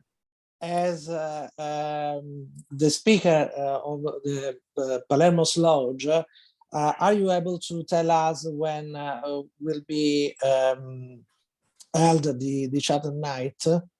Well, we don't have a date yet because we had one member who had a problem signing because he had health problems. So we couldn't officially set out the lodge, start up the lodge. So it's something that's going to happen probably in a couple of weeks, no later than that. So we expect to do it as soon as possible, because all the members have signed. The president has been appointed, who was Tiberio. I was appointed as the secretary. So we're getting there slowly, but we're getting there. Okay, So let us know. Let us know when the Chatham Night, the meeting will be. Obviously, we will. Okay. Nothing else. It's a great honor. And hold on, we are coming back. The Sons of Italy are coming back. Very well. Thank you, Carmelo, for everything. There's no doubt in my mind about that, my friend. We are coming back, and we're going to be. I'm very, very optimistic. No question in my mind. Carmelo, thank you so much. Tiberio, I don't know if you can hear me or not, but if you can, thank you. So, Mary Jane. This was an example where somebody, we did it last minute. We had about 18 people that went over there, and you're from, you didn't know anybody and you decided to go there. What were your thoughts about how it went? And it really struck me about how it doesn't make a difference where we come from or whether we know one another or not, that we really are brothers and sisters in a common goal and common values. And you fit right in. At least that's how I felt with you. How'd you feel? I felt nervous at first, and then I felt so welcomed. It was like being with my family. I had an awesome time. I was overwhelmed with meeting Carmelo and Tiberio and in initiating our new Palermo Lodge, since I am Sicilian. So it was a very exciting time, and I loved meeting all of you. And within probably 5 minutes, I was totally relaxed. I'll take the president's prerogative right now to Carmelo, let you know, and I don't think I told you this, but Tony Anderson took me to the first restaurant in Rome that we went to. I don't remember the name of it, but I laugh with Tony. Every time I think of Tony now, I think of an olive, because they came out with a plate of olives, and I eat olive all the time. I ate this olive. I almost fell off my chair. It was the best olive I ever ate in my life. It just really is hard to explain, but it was just such a tremendous trip. We were at the American University in Rome. We have a video queued up real quick that we kind of put our experiences together to give a little taste of what it was. And I'm saying this for a reason. On the other end of the video, I'll tell you what it is. Bob, we are waiting for you to return here. Yes, I will be talking about that in a minute.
Yeah.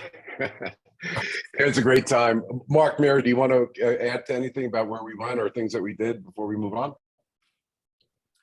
No, I just think that the audience with the Pope was unbelievable. You saw how close he was coming by our delegation. And they also, I don't have it queued up, but they also mentioned the Pope blessed OSDIA during that his announcement. And we heard our name called out, and there was a big cheer by all of us in front of thousands, probably 5,000 or 6,000 people. So that was very memorable. And also the tour that Carmelo arranged at the Lateran Museum was just very special, a private tour of the residence of the popes in the past. And it's opened up to a museum. But and the group dinners were the highlight. The group dinners and the sitting down and after a day of going to different places, having a drink and enjoying each other's company. Yeah, I don't Mary? think I could add in 30 seconds that wasn't already said. I mean, I think it was the energy of the trip, right? Like we're all individually excited to be there. And then we were just feeding off one another's energy and excitement for the next thing. I mean, I was excited to see the Pope. And then when I sat next to Joe Shiami, I mean, it was crazy. I mean, it was like a rock star was kind of rolling by. It was literally one thing was better than the next. And by the end of the trip, it was exhausting, but it was exciting, exhausting. I would do it again in a heartbeat, and just so blessed to be, with this group of people and have the time of your life. We are going to be making trips to Italy a regular thing here, so this will not be the last. You'll be getting news shortly about another venture that we're probably going to be launching shortly in that regard. I'm going to speak to Carmelo and Tiberio, and we'll be in touch shortly. So to our Italian friends in Italy, thank you so much. I know it was a big effort. We met dignitaries, prominent people, spoken at the parliament. It was just really red carpet treatment. You guys did a great job. Thank you, Carmelo, Tiberio. Thank you, guys. All right. Joe Shiami, they said it couldn't be done. Neela, our National Education Leadership Awards dinner, our signature event, Okay. through the foundation. A lot of people don't sometimes, hold on a second, Joe. Some people sometimes don't understand. Supreme is one thing, then you have CSJ, and you have Foundation, which is the philanthropic arm. They ran a great National Education Leadership Award dinner last year. It's going to even be better this year. Joe, take it away. Oh, wait. Well, good afternoon, and it's good to see everybody across the country. I'm actually trying to catch up with some rest because my own lodge last night, which I'm very proud of, that has 401 members, had its 55th anniversary dinner dance with some 285 people. So it was incredible. We gave quite a salute to our outgoing president, who's been recovering from a very bad bout with cancer, but she was able to make it. And 9 first ladies, spouses of our presidents, some of the presidents. So today's a slow up day, but I want to just cover a lot of things I could talk about, but just 2 things. Number one, I'm not sure that many of you know it, but we do have a wonderful historical museum on Staten Island that belongs to us, the Order Sons and Daughters of Italy in America, and comes under the umbrella of the foundation because it's a 501c entity. On May 21, I'm hoping that some of you can join us in New York, but probably around 5 o'clock at night. We will be unveiling what we call the Tower of Light, La Luce di Torre. And this is a piece of sculpture, 35 feet high, made of stainless steel, surrounded by Murano glass. And it's being donated by the sculptor, Giorgio Bortoli of Venezia. And his idea was to unite Venice with the United States of America through New York State. And it's a magnificent sculpture. So it will be on a ship as of April 6th. It'll be arriving in Elizabeth, New Jersey on the 21st of April, and then escorted to the grounds of the museum, where on probably May 16th, he is flying over with his son and another person to help put the 3 pieces together. And then on Saturday, Sunday, we'll have an event or two, but Sunday at 5:30. In fact, I've just gotten word that Mayor Adams of New York City has offered to come to kind of pull the switch on it because it will be lit up as it gets darker. So we did do a save the date card, which will circulate nationally, and then move it on. This was a gift, but it meant raising money to put the darn thing foundation in the ground. I'm happy to say we raised $75,000 through the benches that are put on the museum grounds, and the SIF and many people did it. 30 entities contributed to the 15 benches. So it's really exciting. But even last night, Bob, happy to say that we talk about other national organizations, but Unico contacted me right before my own dinner to say that they had approved a $5,000 donation for the museum. And we know that this SIF just 2 weeks ago contributed additional $5,000 because it's endless. But the best news is that this morning I did receive word from an Italian organization. They are memorializing their deceased members with 50 bricks on the grounds of the museum. So that's going to be another $5,000 coming about. And what I would say is all of you, if you really want to do something, memorialize a happy occasion, a deceased member, whatever. We've got tons of bricks surrounding the Tower of Venice. And I think it couldn't be anything better. This particular group will have a complete lineup of 50 bricks on the museum. So without that money coming in, by the way, we would never be able to sustain the museum because it's got a budget of about $175,000 a year, and you have to do it. House was built in 1843. So let me move power to the NELA event. Happy to say that the National Education Leadership Awards dinner will be in Washington, D.C. at the Ronald Reagan Center for International Trade. This year, having surpassed last year we set a goal of 200, it was sold out. We had to turn people away. So now we have a larger venue in the same building. It's going to be great. 300 people are expected. Happy to say that as of last Friday, we are keeping pace with the money coming in, the commitments. The vendors and sponsors are waking up, and just got a very nice arrangement with Berio Oils. They're contributing something major to us. Scholarship deadline was February 28th. We're happy to say that probably 1 week before that, we had 200 applications. On the day we closed out, March 5th, 428 people applied for our scholarships. So we're narrowing it down to 50 people. We'll pick the top 10 or 15. Scholarships are doing well. Very happy. You have to give them credit. People like Tony and Eldora Perfilio contributing a $5,000 scholarship. Myself, Privatera, Phil Privatera, Mark D'Annunzio, Joe DiTrapani just announced the same. We have the Lido Club of Washington, D.C. We have the Italian American Bar Association contributing $5,000. The Columbus Citizens Foundation, and thanks to Marianne O'Neill getting us a $20,000 foundation grant from the DeJohn Foundation.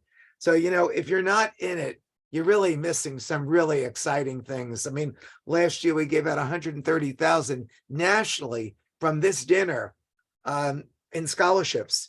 And then when you add in everything you're doing at the local lodge level, as well as the Grand Lodges, a year and a half ago, we all together gave close to $700,000 in scholarships. So, I mean, how can you say it? It's really successful. You want to come? We've got a seat for you. We have the hotels for you to stay at. We've reserved rooms at the Hotel Marriott and the Hyatt up to a certain date, naturally. And the National Sons of Italy office, I want to really thank Johanna Bala, because she and Justin have done an incredible job. Kayla, myself, we're kind of the four people spearheading it, but you're going to be getting phone calls because we got a team of Maria Pignatti, Marianne O'Neill, We've got Mark D'Annunzio and Tony Anderson. That's our calling committee, and anybody else we can grab. So we've got so much excitement.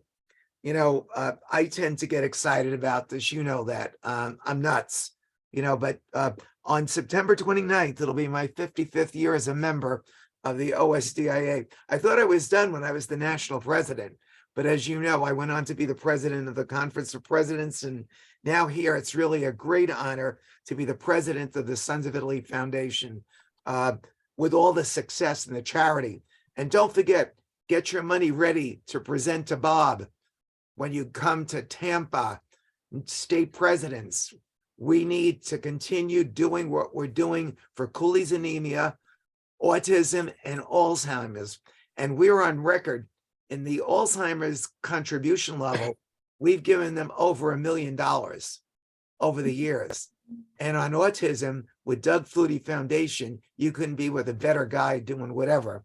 And naturally, Cooley's anemia, we're saving lives. One of the kids we helped him at a convention 28 years ago. He just hit his 28th birthday with his mom in the photo on Facebook. So, and of course, the president of Cooley's anemia is now 56 years of age, Ralph Colasanti, and he's a survivor. So we are making a difference. So get on the wagon. The horse is running, and we're ready for May 21, New York, grounds of Garibaldi Medici Museum, and May 25th. It's going to be a hell of a week. I mean, by Memorial Day, I think we're going to really be celebrating. So God bless you all. Keep up the great work. But Bob has given you a real challenge. I mean, if you don't get on this wagon with technology, you're really missing it. And I know somebody out there is saying, what do you think of Rick Pitino? Yes, St. John's University is going to have the famous coach. So hopefully we're going to have a winning team here at St. John's University, where I'm sitting today right at my office. Take care. God bless, and keep up the good work. Okay, Joe, thank you. And let's also, you know, this is an event for all of us, like Joe said, including we give vans out, modified vans for wounded veterans.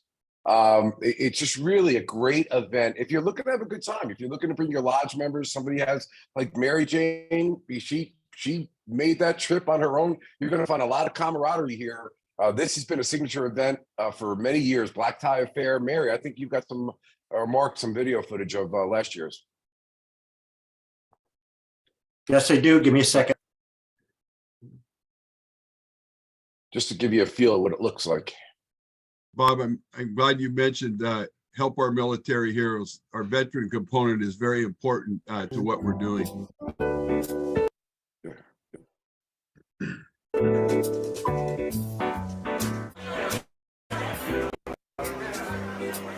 For me and my fellow awardees to be given this honor by the organization.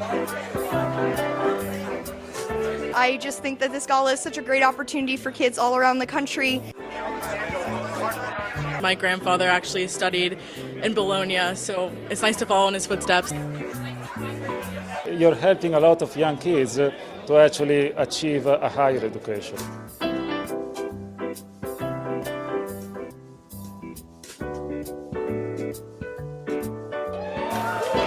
Hoorah!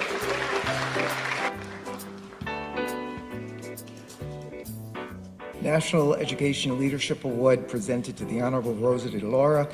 Thank you for this Lifetime Achievement Award. Lydia, tonight you're here in the flesh, in person. So let's continue to support. I thank you very much, Jenna. I'm very honored. Thank you for being here.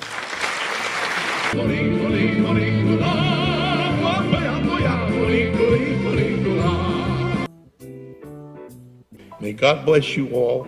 May God bless Italy and America always. I am so grateful to everybody. Thank you for thinking I'm worthy of this. We can sing in the glow of a song that I know of, our love is in joy, peace of mind. Yeah. So guys, why do we show this? I mean, we talk about building value for our young people. If you have not known that your members can have their grandkids and great grandkids and apply for scholarships and that you could be a part of these events that National has. Well, let's get in contact with one another so we can show you how we can become more connected. I see, Mary, you want to play something from YouTube? Is that right? No, Mary I just sent Kovacs? over the link. I sent over the link. Oh, okay. All right, so let's move along because I want to get to your questions. Cyber TV, I'll just do it very quickly. It's another company that's approached us. I have it. It's an Italian, I guess you call it TV station. You put a stick in the back of your TV and you get Italian programming, and they're looking for some American programming that's Italian American oriented. And of course, they saw that we had our Facebook Live series and our Italian America show. So they have approached us about a partnership. We are in the middle of discussing that with them. I'm very excited. I love the challenge. Carmelo, you'll laugh. In order for me to try to improve my Italian, I go to the cartoon channel. So the one where they speak kids, because that's the only one I can basically understand. So I'm hoping to graduate to the news shortly, but it's a really great product. If you don't know about Cyber TV, again, we try to push these movies out through the Grand Lodges, Border Lodge. Hopefully it gets down to the local lodges, but part of this town hall is to make sure that you're here and you're hearing it directly from me as to what it is.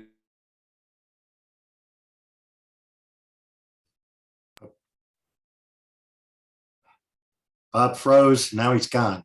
Yeah, I think we lost them. All right. I'm back. I'm sorry.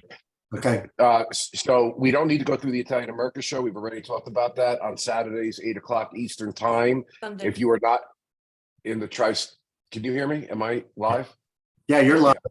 If you're not in the tri-state area, you can stream it on the News 12 Plus app. Certainly ask anyone here. We're going to give you contact information. If you have questions about any of this, you can reach out to either Justin, Dr. Mary, myself, Mark, Joe, any of us that you've listened to. And if you want that information, you have a question, we're going to go to you next so that you can ask it. Our convention, our national convention, is August 15th to 19th in Tampa, Florida, at the Grand Hyatt in Tampa Bay near the airport. We have a cocktail reception on Tuesday. The convention starts Wednesday morning. We're going to be doing a new format with social media, membership management training, panel discussions, and we're working towards a future leadership forum. So if you've ever been to a national convention, we're trying to get away from a little bit of the clunkiness of the reporting and whatever, and have like breakout sessions that are more like a convention where there can be training and leadership. And I'm going to be asking a question maybe by a show of hands later. I'd like to start opening this up a little bit more to everybody in the organization. You may not be a voting member of it, but you can be there, you can listen to what's going on, and you can enjoy the camaraderie. I can assure you it is a lot of fun, and we try to make them entertaining as well as informative. Tony, real quick, if you could, on gold membership, what it means and how people can become gold members if they wish to. Well, everyone, if you gold membership is another tier that helps us help the organization.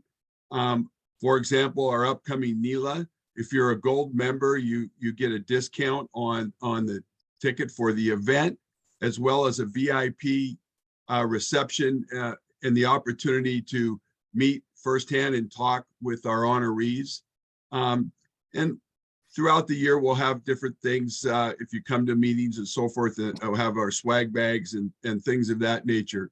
But you can go to our new national website and you can go right to membership, go scroll on down to gold membership, and you can sign up and you can click on the most important button that we have for everything, reoccurring payment. And it makes it very easy. So Bob and myself don't have to wonder if we're paid up gold members, right, Mr. President? Every year I'd break out into a sweat. I'd go to the national convention and they like, you're not a gold member. I'm like, I don't understand. I gave my credit card, just charge me. I gave you something in the mail. And I think you guys know how I feel about things that are in the mail. But right. Yes, now we have reoccurring payment.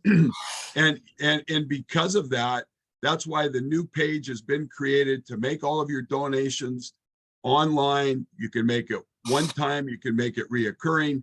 It makes everything really easy for national. It makes it really easy for you. And yes, unfortunately, if you use and pay with a credit card, there's always a fee involved, but I do that. I don't know how many times a day. Just ask Linda. Amazon visits my house more than once a day. So gold membership is out there. We would like you to come on board. This year, when the co-chairs, Robert Panicia, and our past national president and the founder of the gold membership program, Paul Polo, started this campaign. I think we had 38 members. I can't remember the starting number, but now we're up to 106, I believe. And so we're doing really, really well. That's pretty good for just a little over a year as we put out the big push for the gold membership and to increase the value in it to you as members joining. But please think about it. It's $100. It's a lot of fun. We want to have you involved. And this is another way that you can get involved. Thank you, Tony. Bob, Mary, or Bob, I wonder if you'll allow me. I know we really don't talk about it, but we really need to do something more about the Italian language. There was a very important meeting this week by the ambassador of DC, and there were like 90 people on this Zoom call, and the whole thing was conducted in Italian. Struggling as I did, I was able to gather what the issues are. And the issues are that we really need to do more. We are the only organization that can make this happen. We have to get to our schools to literally demand that Italian be taught in the local schools. And there's no other national group. NIAC is not doing it. Unigo is not doing it. And they made an appeal that somehow or other through our local lodges, we've got 400 or so in America, we need to do it because the numbers are not good.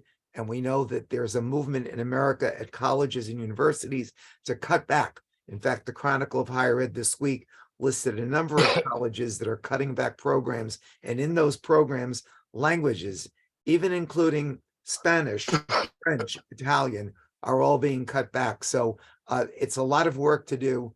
We're lucky in our own community in New York, in New Hyde Park, that the 8 high schools surrounding the area all have Italian being taught. But part of it is because our lodge gives the kids once a year an award in each of those schools. My late mother at age 85 with a woman who was 80 went to all those 8 schools and they demanded it back when. So unless you do that, and we are the only ones to do it. So I know we don't speak a lot of Italian, although we do have Carmelo there naturally, but we really should try to continue doing that in our local communities. They've asked us to do that. Yeah, like we said. All right, guys, let me just, we'll finish this conversation. We have one more thing to do, and then we're going to open it up for general comments and whatever. But go ahead, Tony. Oh, I just wanted to say on this topic, Brother Joe, our new Casa Italiana here in the Northwest will be sending in a grant request for the ability, so they would have the opportunity to hire an Italian language teacher and to start holding more classes at beginner level, middle, and master level. And so you can expect to be seeing that request come across your desk along with one of our honorary consulate, Elizabeth Valentina, will be part of that request. Yeah, we had spoke before just to round this topic out of increasing the, like I said before in this very meeting, while we will continue with the traditional approach and we have plans in the works right now with regard to trying to get Italian into the schools, I think that we also need to be, as you know, we'll try it. We've talked about this for 20 years, 25 years, at least since I've been 30 years involved in this organization.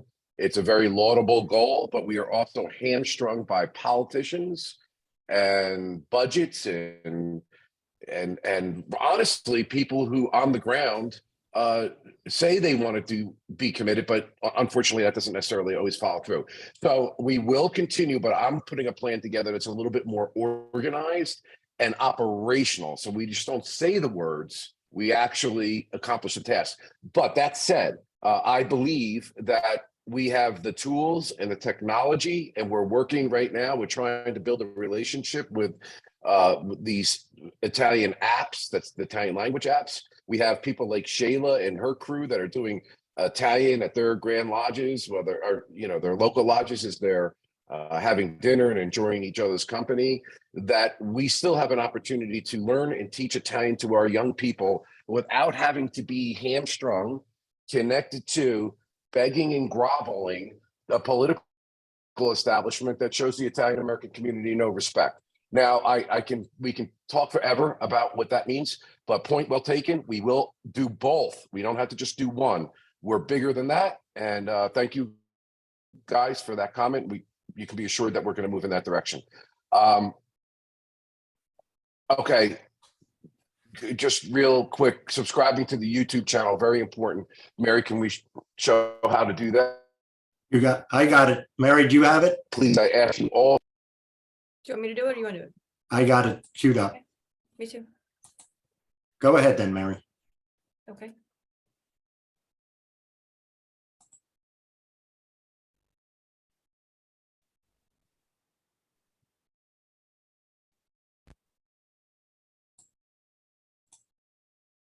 Okay, so earlier I sent the link to click on for YouTube. You can go to YouTube and then just do a search for Order Sons and Daughters of Italy in America. I'll send you the link again. And you just hit, you can tell I'm not unsubscribed because I'm gray. How do I do this? If I unsubscribe, I need to, you'll see subscribe. So that's how I know if I click this button that I'm subscribed. It's very simple, it's free, and I get all the notifications. So the latest videos that we posted were Rocco's part 1. We did Gino prior to that. We have a Rome documentary teaser that I don't think we've shown you yet. Hardcore Italians interview. We have some membership commercials, so feel free to share these with each of your lodges and put your own links so they can follow your site and join from there. Yes, and please, if our Facebook, Instagram, at least those two, we greatly appreciate it. And again, liking and sharing, it'll provide value to your people and it provides value to us. And the great Google, the search engine, sees that we're getting shares and we're getting likes, and that pushes us up in the rankings when people are looking for things Italian American, and it's a win-win for everybody. Okay, guys, so we talked about a lot. I'm sorry for the length of the meeting, but I do appreciate you guys hanging in there. I'd love to answer some questions. If you could raise your hand on the Zoom thing, that would be great. And any comments or anything you'd like to know, we'd love to answer. While you're raising your hand, if you click on the chat, so if you move your cursor, you'll see the chat option at the bottom in the middle. If you click on that, you'll see the chat box pop. The last line, you'll see 3 dots kind of in the middle that says more. If you hover your mouse over that, click on that, and then you can save the chat. So all the links that I included are all, and you'll have the ability to look back and see who wrote what the answers were to certain questions, and click on links. I'm curious, by a show of hands, is anybody here, would you be interested in having the opportunity to attend the national conventions? If you are, if you're not, that's fine too. I would say the question is, who would go regardless of whether or not you're an officer?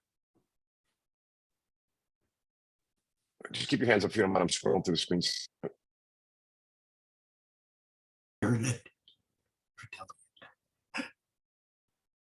Okay, I'm just my computer's just not cooperating. Okay, so you guys see that. All right, good. Thank you, guys. And I see there's some hands up, so I don't know if those are the Zoom hand. Right. Mark, you want to start taking it? Bob, I want to honor the people that pre-submitted questions. So so they did it what we asked. Matthew Fitzgerald from the Seattle Fidelity Lodge. You may have answered this, but I just wanted to do a shout out so he knows that his question was, what efforts are being made to outreach to younger generations, marketing and programs? I think you kind of answered that, but if you want to reiterate. Yeah, I have answered that. We are doing marketing like it's never been done before. We're doing production like it's never been done before. We have done focus groups with young members. We've had professionals talk to us about young members, and it's basically everything that you see us implementing is from that, which is trying to convince our membership. The biggest challenge I have, to be honest with you, is convincing the membership that it's okay to use social media. It's okay to communicate in the places that these people are. The biggest problem I have is that, again, and it's no disrespect, it just is what our organization deals with, that they want to continue to market and advertise in the same way they did, and they're expecting a different result. And we all know the definition of insanity is doing the same thing and expecting something different. We are doing the different stuff. We are putting edgy, cutting material to people, and we're putting it in a format and in a place by the TV show, by YouTube, by social media, where it's more likely they'll get it. And if they get driven to the website, which is what we always want them to do, we want to funnel them to the website. They're going to see a sleek new website that's not overburdened with words and multiple buttons. And this is not the way the younger generations operate. They want to go clean, join. They want to be able to hit one or two buttons, and anything past two buttons is good night. These attention span for the younger generations is very quick. They're jumping from one thing to another. So we've used our professional staff to be able to make it in a way digestible that's powerful for them. But what I need is I always flip this question. I'm sorry. I flip this question back. Don't ask me what we're doing to help get younger generations and younger people in, when I typically ask the person, have you been on our Facebook page? No. Have you been on our YouTube channel? I don't believe in technology. Have you, why haven't you communicated with us? We hear that a lot. I'm like, well, we have presidents meetings with all the Grand Lodge and subordinate presidents. We tell them everything that's going on. We email, we put it out on our social media. Tony Anderson always likes when I say this because it's a truism. Other than sending smoke signals, I do not know how to communicate any further. The truth is that leadership, it's not a communication problem, it's a leadership problem. And I mean no disrespect when I say it, but I'm being real. Don't ask what we're doing when we're doing and pass down. That's why we're having this town hall, so that I can be assured that the message is being passed down to the local people. That's not to any disrespect of anybody, but we can no longer continue to say we want to do something and not take advantage of the things that we're producing. That's why I've been, I guess my greatest frustration would be, we for a year and a half have been saying, give us your local events. Take this. If you don't have a camera on your phone, if you don't have the ability to take a picture, somebody in your lodge does. Take pictures of your events, bring them to us. I'm paying for the Nationals, paying for our production team to put together a beautiful piece for you. We'll put it on our TV show. We'll put it in the Italian America magazine that hopefully you're all getting. We'll put it in our Questo Mese. We'll put it on our social media platforms. There's not more than I can do. I can't wave a magic wand to make young people want to join the organization. They're going to join when they see there's these following value propositions. One, that Italian American cultural thing, and kids do not want to be part of their Italian American culture. I do not believe this to be true. I believe, though, I use my local lodge as an example. We were the largest local lodge in New Jersey, with hundreds of members. And when the younger generation stepped aside and we're actually moving up in the organization, and the golf outings ended and the barbecues ended and the bocce and basketball, where we have the kids playing basketball and the kids playing bocce, that ended. And within 1 year and a half, a 450 member lodge had barely 25 members in it. Okay, thanks, Bob. Barely 25 members in it. What? No, I'm sorry you cut out. Yeah, why did we go down to 25 members? It's because we didn't provide value. And they said that. They're like, Bob, look, we go to a meeting, people just argue with one another. And some people like to do that. I think we're prolific arguers as Italian Americans. And there's a place for that. And there's a value to it. But when a person's in their 30s, 40s, and 50s, and they're having families, they don't have time. They want to do events that are going to stimulate them culturally, make contacts and bonds. That's why Bona Fortuna is doing such a great job. They have young people there. They have older people there. It's not that it's something in the water in Pensacola, although the water in Pensacola is very warm. What it is that Pensacola is providing value to so let's imitate Pensacola. So that's my long-winded answer as to what are we doing? We've done it. All we need is buy-in, and we need you guys to share, to like, and to talk about Italian. Let's use a CRM. Let's see what other places are doing that are doing it well. Let's try to imitate, not reinvent success. So I don't know if that answers the question, but that's my answer. That did. Well, thank you. I got another quick question. Tony Bronco, any OSDIA programs to assist with dual citizenship?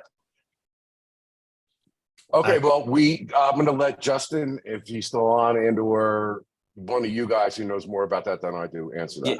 Yeah, I'll take this one, Bob. We partner with a company called My Italian Family. They're based out of Pennsylvania, but their owner and founder has been on our show multiple times, on the Italian America show. But we've had a longstanding partnership with them, and as an OSDIA member, you actually get a discount. I think it's a 10%, maybe 15% discount on their services. But they're the professionals. You reach out to them. Each Italian American it's a case by case thing, right? Everybody's family came over at a different time, under different circumstances, different paperwork, different boats, whatever, through different ports. So it's there's no really good, easy catch-all answer for when people want to talk about dual citizenship. So reach out to them. They're the professionals. They'll review your case individually and put you on the path to success.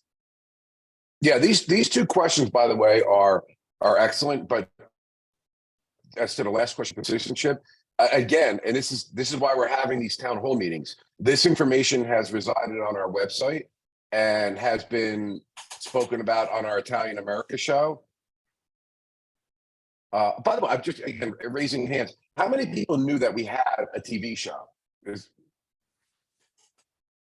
hands raised, and one. I see 1, 2, 3. Yeah, very few. So a few of you have, and I see that many of them are more directly connected to national. The people that did have their hands raised. Thank you, Nancy. Okay, good. All right, guys. Thank you.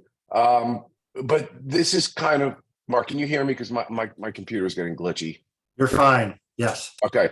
Yeah. I mean, this is kind of the point. Like, a lot of people have not even heard that these things are in action. So hopefully this has been beneficial.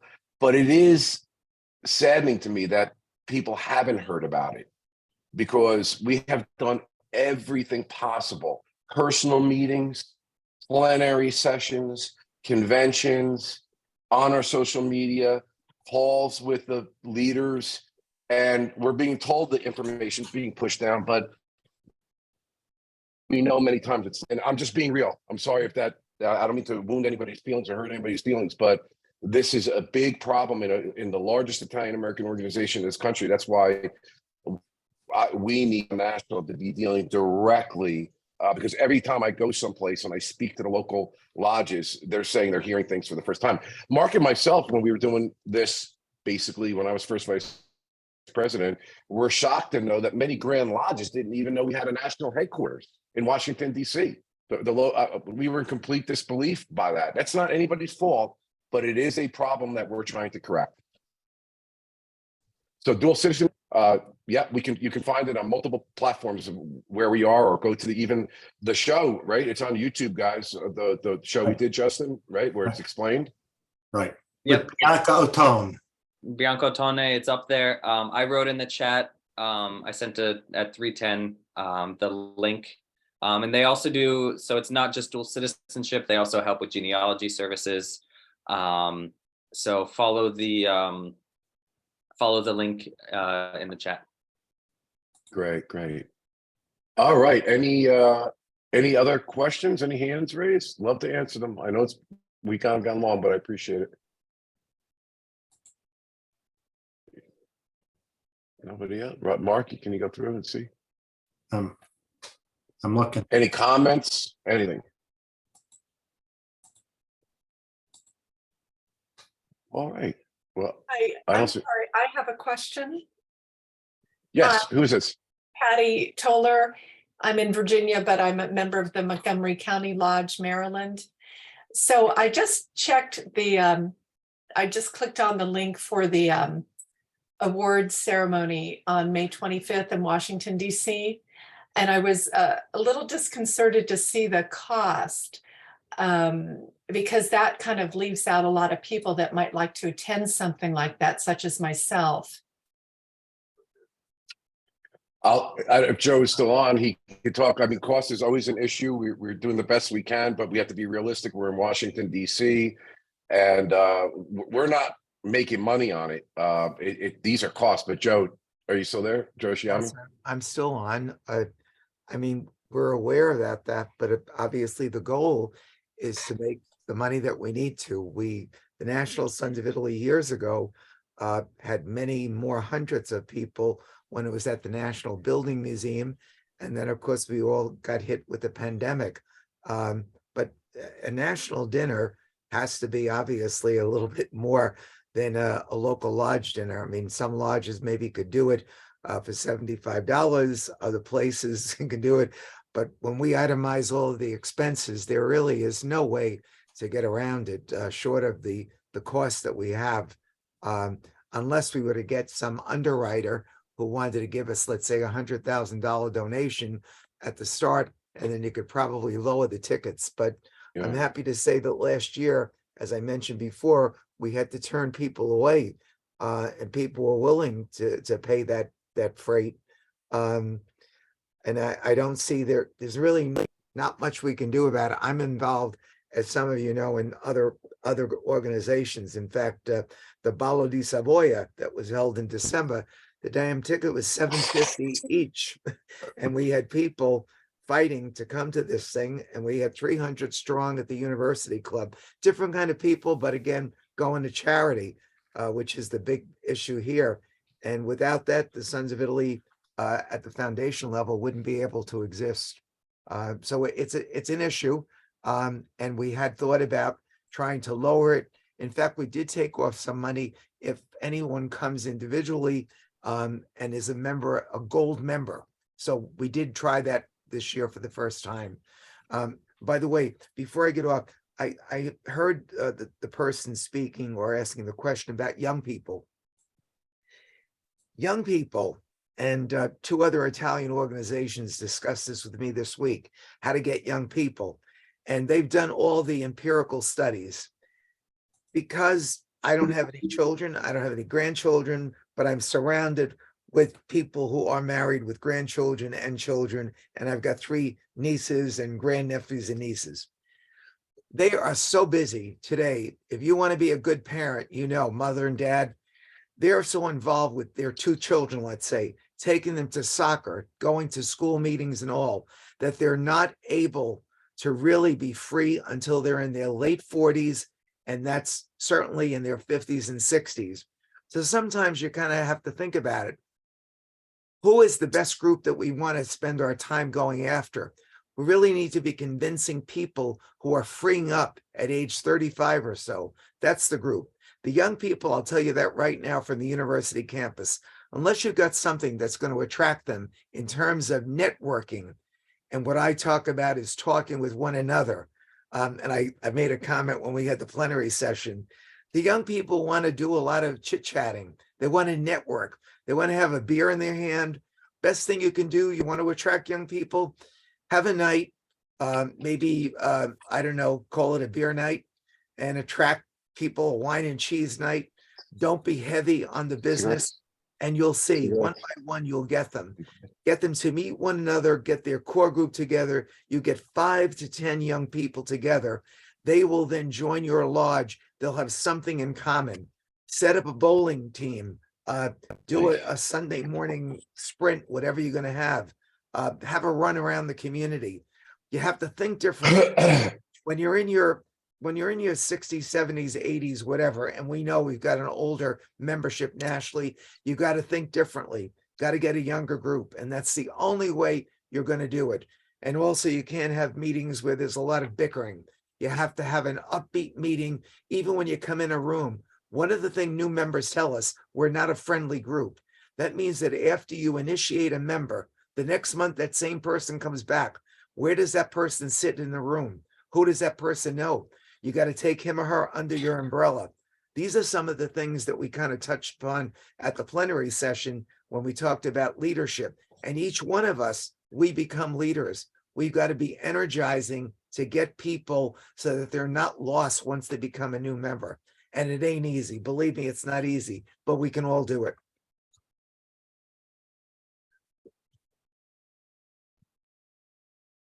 Okay, yes. So as to money, look, it is. Joe said something that I think is the most important thing, at least for the national events, is that we have to stop the limiting belief. That's what I call it, the limiting belief that we're begging companies. If we can start getting corporations and businesses, and we're doing it, it's happening. They said it wouldn't happen. It is happening. And the more we get the Centos and Cyber TVs and people to buy on board, and we get substantial contributions because they want to be on our stage because we have something of value to give to them, then I think we can start defraying costs. That's kind of like what I was talking about with per capita. And hopefully we can start doing it with events as well, but we're just not at that space right now. We're getting there, but we're not there yet.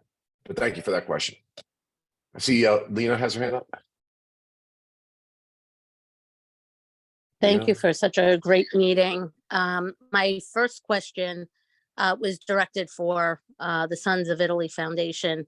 My corporation is about 18,000 employees internationally. Every time I try to get a match for my contribution to the foundation, they don't get a response back from the Sons of Italy. So a couple of different people looking at the Grand Lodge and the National, and I'm just wondering, who do I address it to so that they can come back to my corporation? It's actually through cyber grants, and we can get Sons of Italy on the map that way. We're missing a lot of potential, especially in the tri-state area. Hey, Lena, thanks. This is Justin. Thanks for, I sent you a direct message with my email. If you can have them, you can reach out to me directly. That's probably the easiest way. I'm not sure when you say they've been reaching out, what contact or what email it's been going to, but have them or yourself reach out to me directly at the email I sent you, and we'll get the ball rolling. Okay, that sounds great. And then to go to Dr. Shiami's, comments about getting young people, it's true. Everybody is very busy. Networking is definitely important. I think we also have to figure out what time works best for a lot of the parents and the students. My thought, and I had presented it to the lodge before, is to try to get students that are between 10 and 14, 15, and have them meet prominent people or Italian descent to have a conversation about potential jobs, right? The job market, what they can study for, because they're in a quandary of what they're going to do in the future.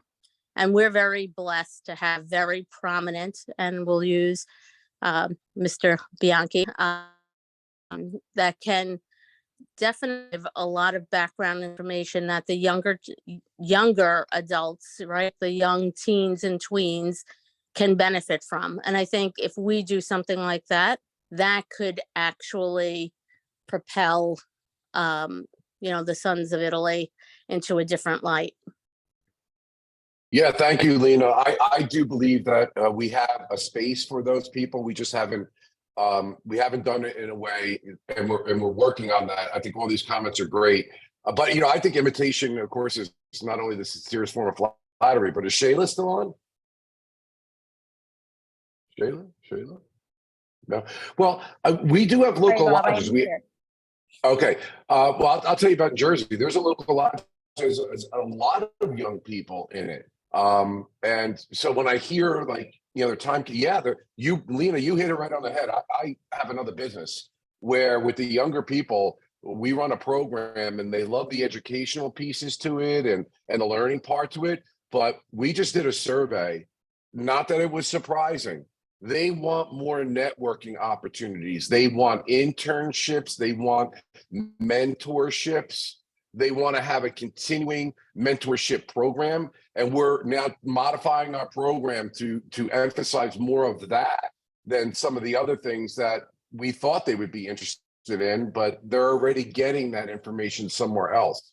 So it's not that they're not interested and that they won't participate. It's whether or not we can provide the value that they are where they are in their lives. So I'm very confident we can continue to do this, and we are working on it, Lena. So thank you. Those are very, very good comments. But Shayla, yeah, in the lodge I'm referring to, and in my lodge when I told you we had all those members, it was the kids came with the parents. Like when we have a barbecue, we'd have usually the older people were playing the bocce and drinking the wine or whatever. But we had face painting for the young kids, for the really young kids, and a clown or something, and then we had basketball for the teenagers.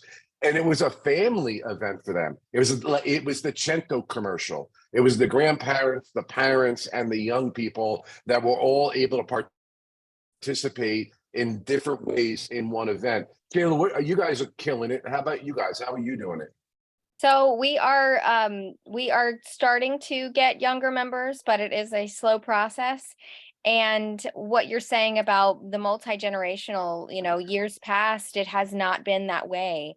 Now, my husband and I, Bob, you know this, but a lot of people may not. We have 4 kids. So we've started bringing our kids to events, and we've now got other members that are bringing their kids to events. And it definitely changes the mood of it, and people feel more comfortable, because I have gotten feedback when we weren't bringing our kids. We've gotten feedback that, we didn't feel like we could bring our kids to anything, so we couldn't come to anything. So that's why we started making the effort personally. So now other lodge members feel comfortable. We're doing different things. Like you mentioned, the tiramisu demonstration. We're doing a pasta making class that a lot of members are excited about. That, it doesn't just hit one generation. A lot of the younger people are really excited in pasta making because maybe they didn't grow up with doing it with their parents or their grandparents. So they want to learn how to do it personally. So, and a lot of this speaks to what you talked about of the Future Leadership Forum that we want to implement at the convention. We want to brainstorm things like this with that demographic to find out, hey, okay, what can we do as an organization to help these lodges bring people from your demographic into the lodge, and brainstorm and do forums and, interact with the Supreme Council. Yeah, a leadership forum is going to be key. What Shayla's talking about is another project we're doing. And, for many years, I used to go to the national conventions, and my dad was, a member, an officer. And I used to listen when I had a flat belly and a full head of hair about how, like, what can we do to get younger people involved in leadership? And you look at the dais, and the youngest person there may be 65 years old. And I would just kind of laugh to myself and say, well, but nobody wants to give up the position. So if we start doing a future leadership component where we get younger people, another group has done this and very successfully. And the point is to why they were able to be successful is they had the vision to do it. And a lot of young people, Shayla was there, went to it. And there's no reason the largest Italian American organization in the country can't do the same thing. So we're going to be working on that. Somebody asked a question about, Mark, you may know the answer to this, the median age of the membership and male versus female. Oh, are we allowed to say that? Yeah. Are we allowed to say those words anymore? You can say male and female. Male and female, the last time 50% each. We don't have we do not have an accurate way to any metrics to measure the median age, but we did it in our lodge. Shayla had done it in our lodge, correct? And what was the number, Shayla? The median age in our lodge? You put me on the spot, but I believe it was 62. Okay, thank you. I did that about a year ago. And Alright. I'm certain that it has changed now, but Mary commented on that in the chat, saying that once this software is up and running and that data is entered into the software, we can answer that question much quicker And accurately. and accurately. Thank you. Okay, anybody else? It's been a really long meeting and I appreciate you bearing with us. Please, you have Justin's contact information. You've got to meet myself and Mark and Mary and Joe and Robert Ferrito, CSJ. Lots of opportunities. There's contact information in there. We really believe in what it is that we're doing. My team is awesome. I couldn't expect for a better group of people.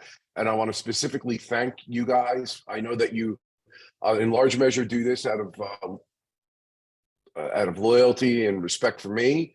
And your love for the culture and the organization. And there are volunteers that are putting in hundreds and hundreds of hours. And so I couldn't be any more blessed because none of this would have happened. I can have the vision to do certain things, but implementation, kudos to you guys on my team. Hopefully we'll see you guys soon. If you found it informative, I hope that you come back and hopefully you subscribe. Have a great rest of the day, everybody. Thank you. Save the chat. How do you save the chat? Click out the chat button. So Yeah. bottom, you see chat, click on it. The chat box pops up. The bottom line, you see 3 dots. It's like the Yep. icon, click more, save chat. Okay. It doesn't have it on mine. Well, I Save see. chat. I got it. Thank you. Yep. All right. I'll stay on for a couple minutes in case anybody has something. Chile, Arizona. Marianne De Palma. I hear you. I'm in Scottsdale right now. I'm freezing. Is Marianne still on? Who can see your messages? Yes, put your volume on, Marianne. Let me see you. Let me see where you're at. Marianne De Palma, right. Unmute yourself, Marianne De Palma. Okay, I did. Okay. I've unmuted myself. Good session. I enjoyed all the ideas. And I especially like the remarks about trying to reach the younger people sort of on their ground and not on ours. And especially that thing about the bickering. They don't have any time for that. You know, how we used to do it. And we did that, but no. And we finally have a couple younger couples, I would say in their 40s. And they're very enthusiastic and they're actually Italian. It's from Italy. So they want to get very much more involved. So that's a very positive thing. Because if you start having a few younger, and I mean 40s or 30s, and we had 2 years ago, a young couple that came and looked around and left, basically. You know, they don't want to be with just 80-year-olds. Yeah. But Yeah, I'm excited about, go ahead, sorry. Yeah, no, you know what, Marianne, it's such a good point. And I've been listening to this, like I said, for decades. And I'm like, I don't understand how you guys can't understand that a 25-year, like when I used to come, my father used to force me to come. To be honest with you, I found it entertaining. But I was a young 20-year-old guy. We would go to a national convention or whatever.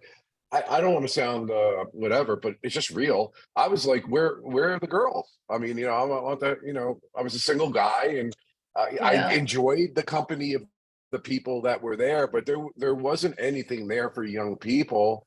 And so I loved it. Don't get me wrong, but it's not surprising that people will go into the room and look around and say, this is not for me.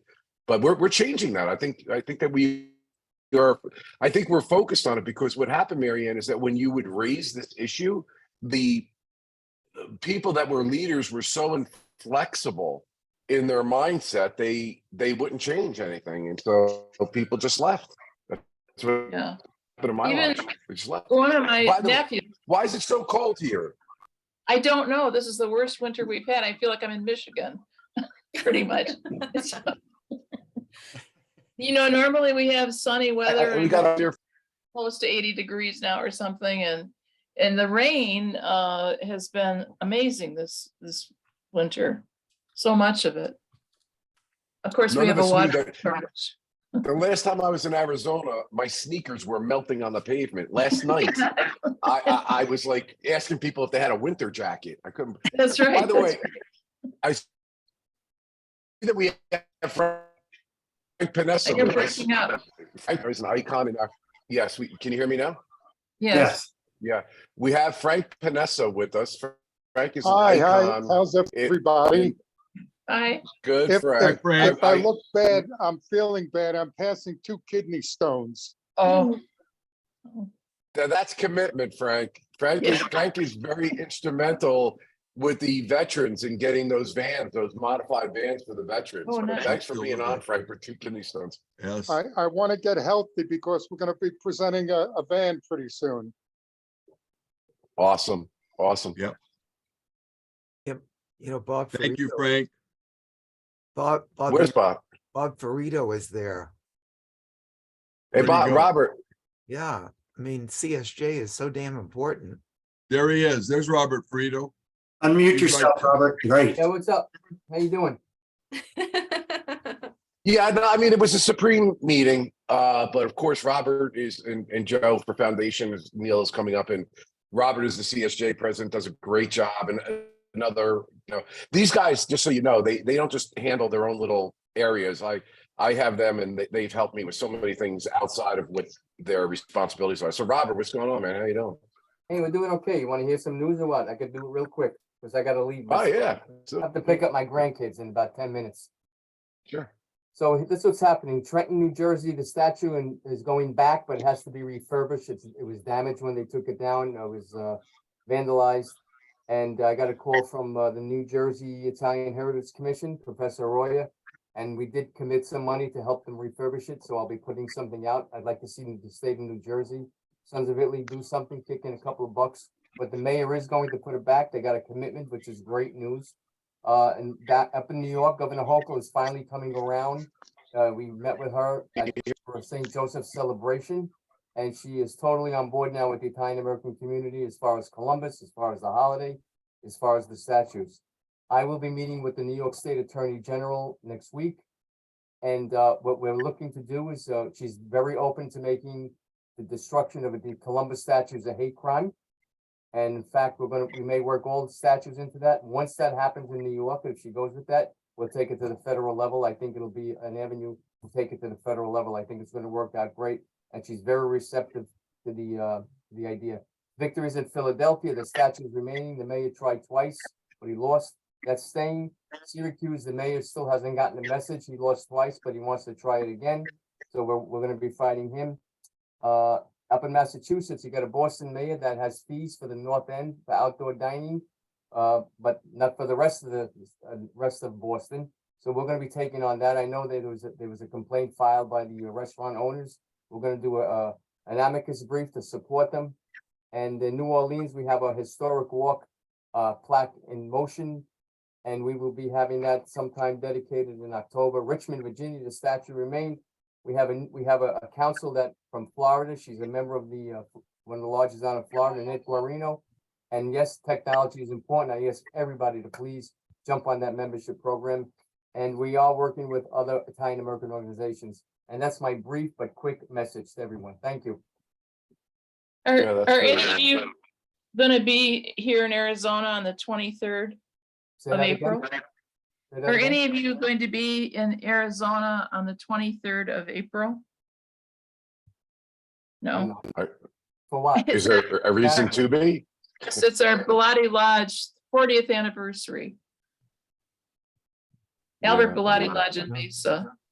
Can I ask Robert a question after this? Yeah, I don't think anybody's going to be there, but if you want to contact Justin and have us send something in, maybe a little video message from me or somebody, we can try to accommodate that. That would be great. Okay.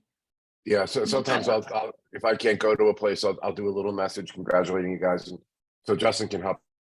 May I ask Robert a question? Thank you, everyone. I have to Yes. go. Bob, you were amazing. Bob, All can of you hear me? Yeah, hold on a second, Tommy. Okay. Bye, Mary Jane. Go Bye-bye. ahead. Bye. Yeah, Bob, can you Good. give me a call about Tommy. that amicus brief that you're doing with the restaurant people? Because I'm working with them too, and I want to know more about how it can help in Boston. Okay, not a problem. We could all follow. You got my number, right, Bob? Yeah, I have it. Osaya spearheading it because I got it from somebody, so just taking, it's been around for a while. I know they're in court right now. I will definitely give you a call, Tommy. Okay, thanks, Bob. All right. Shayla, go ahead. I was just scratching my head. Oh, okay. All right, guys, I'm going to run. So it's great seeing everybody. Have a great rest of the day. Okay, thank you, Mr. President. Bye, I'm guys. gonna go, I'm gonna go stir the sauce now, Mr. President. Oh, you're killing me. Bye. I couldn't, I had to wait for that.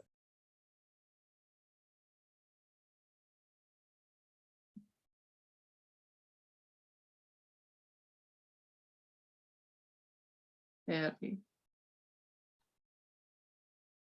Oh. Okay.